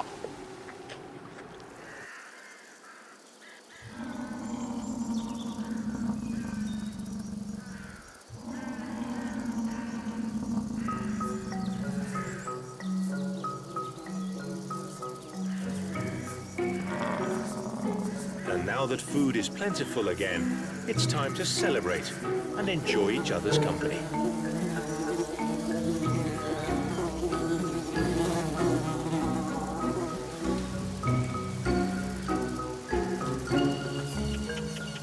That said, each season brings its own particular problems.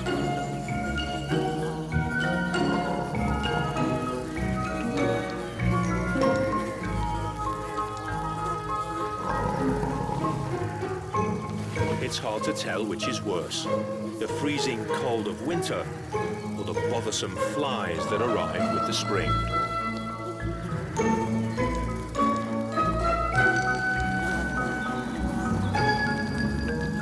But once again, if you have a friend around to help out, things are always a little easier. The act of removing parasites from a companion not only brings relief, it's also another way of reinforcing bonds. And it reminds us how pleasant life can be when you have good friends.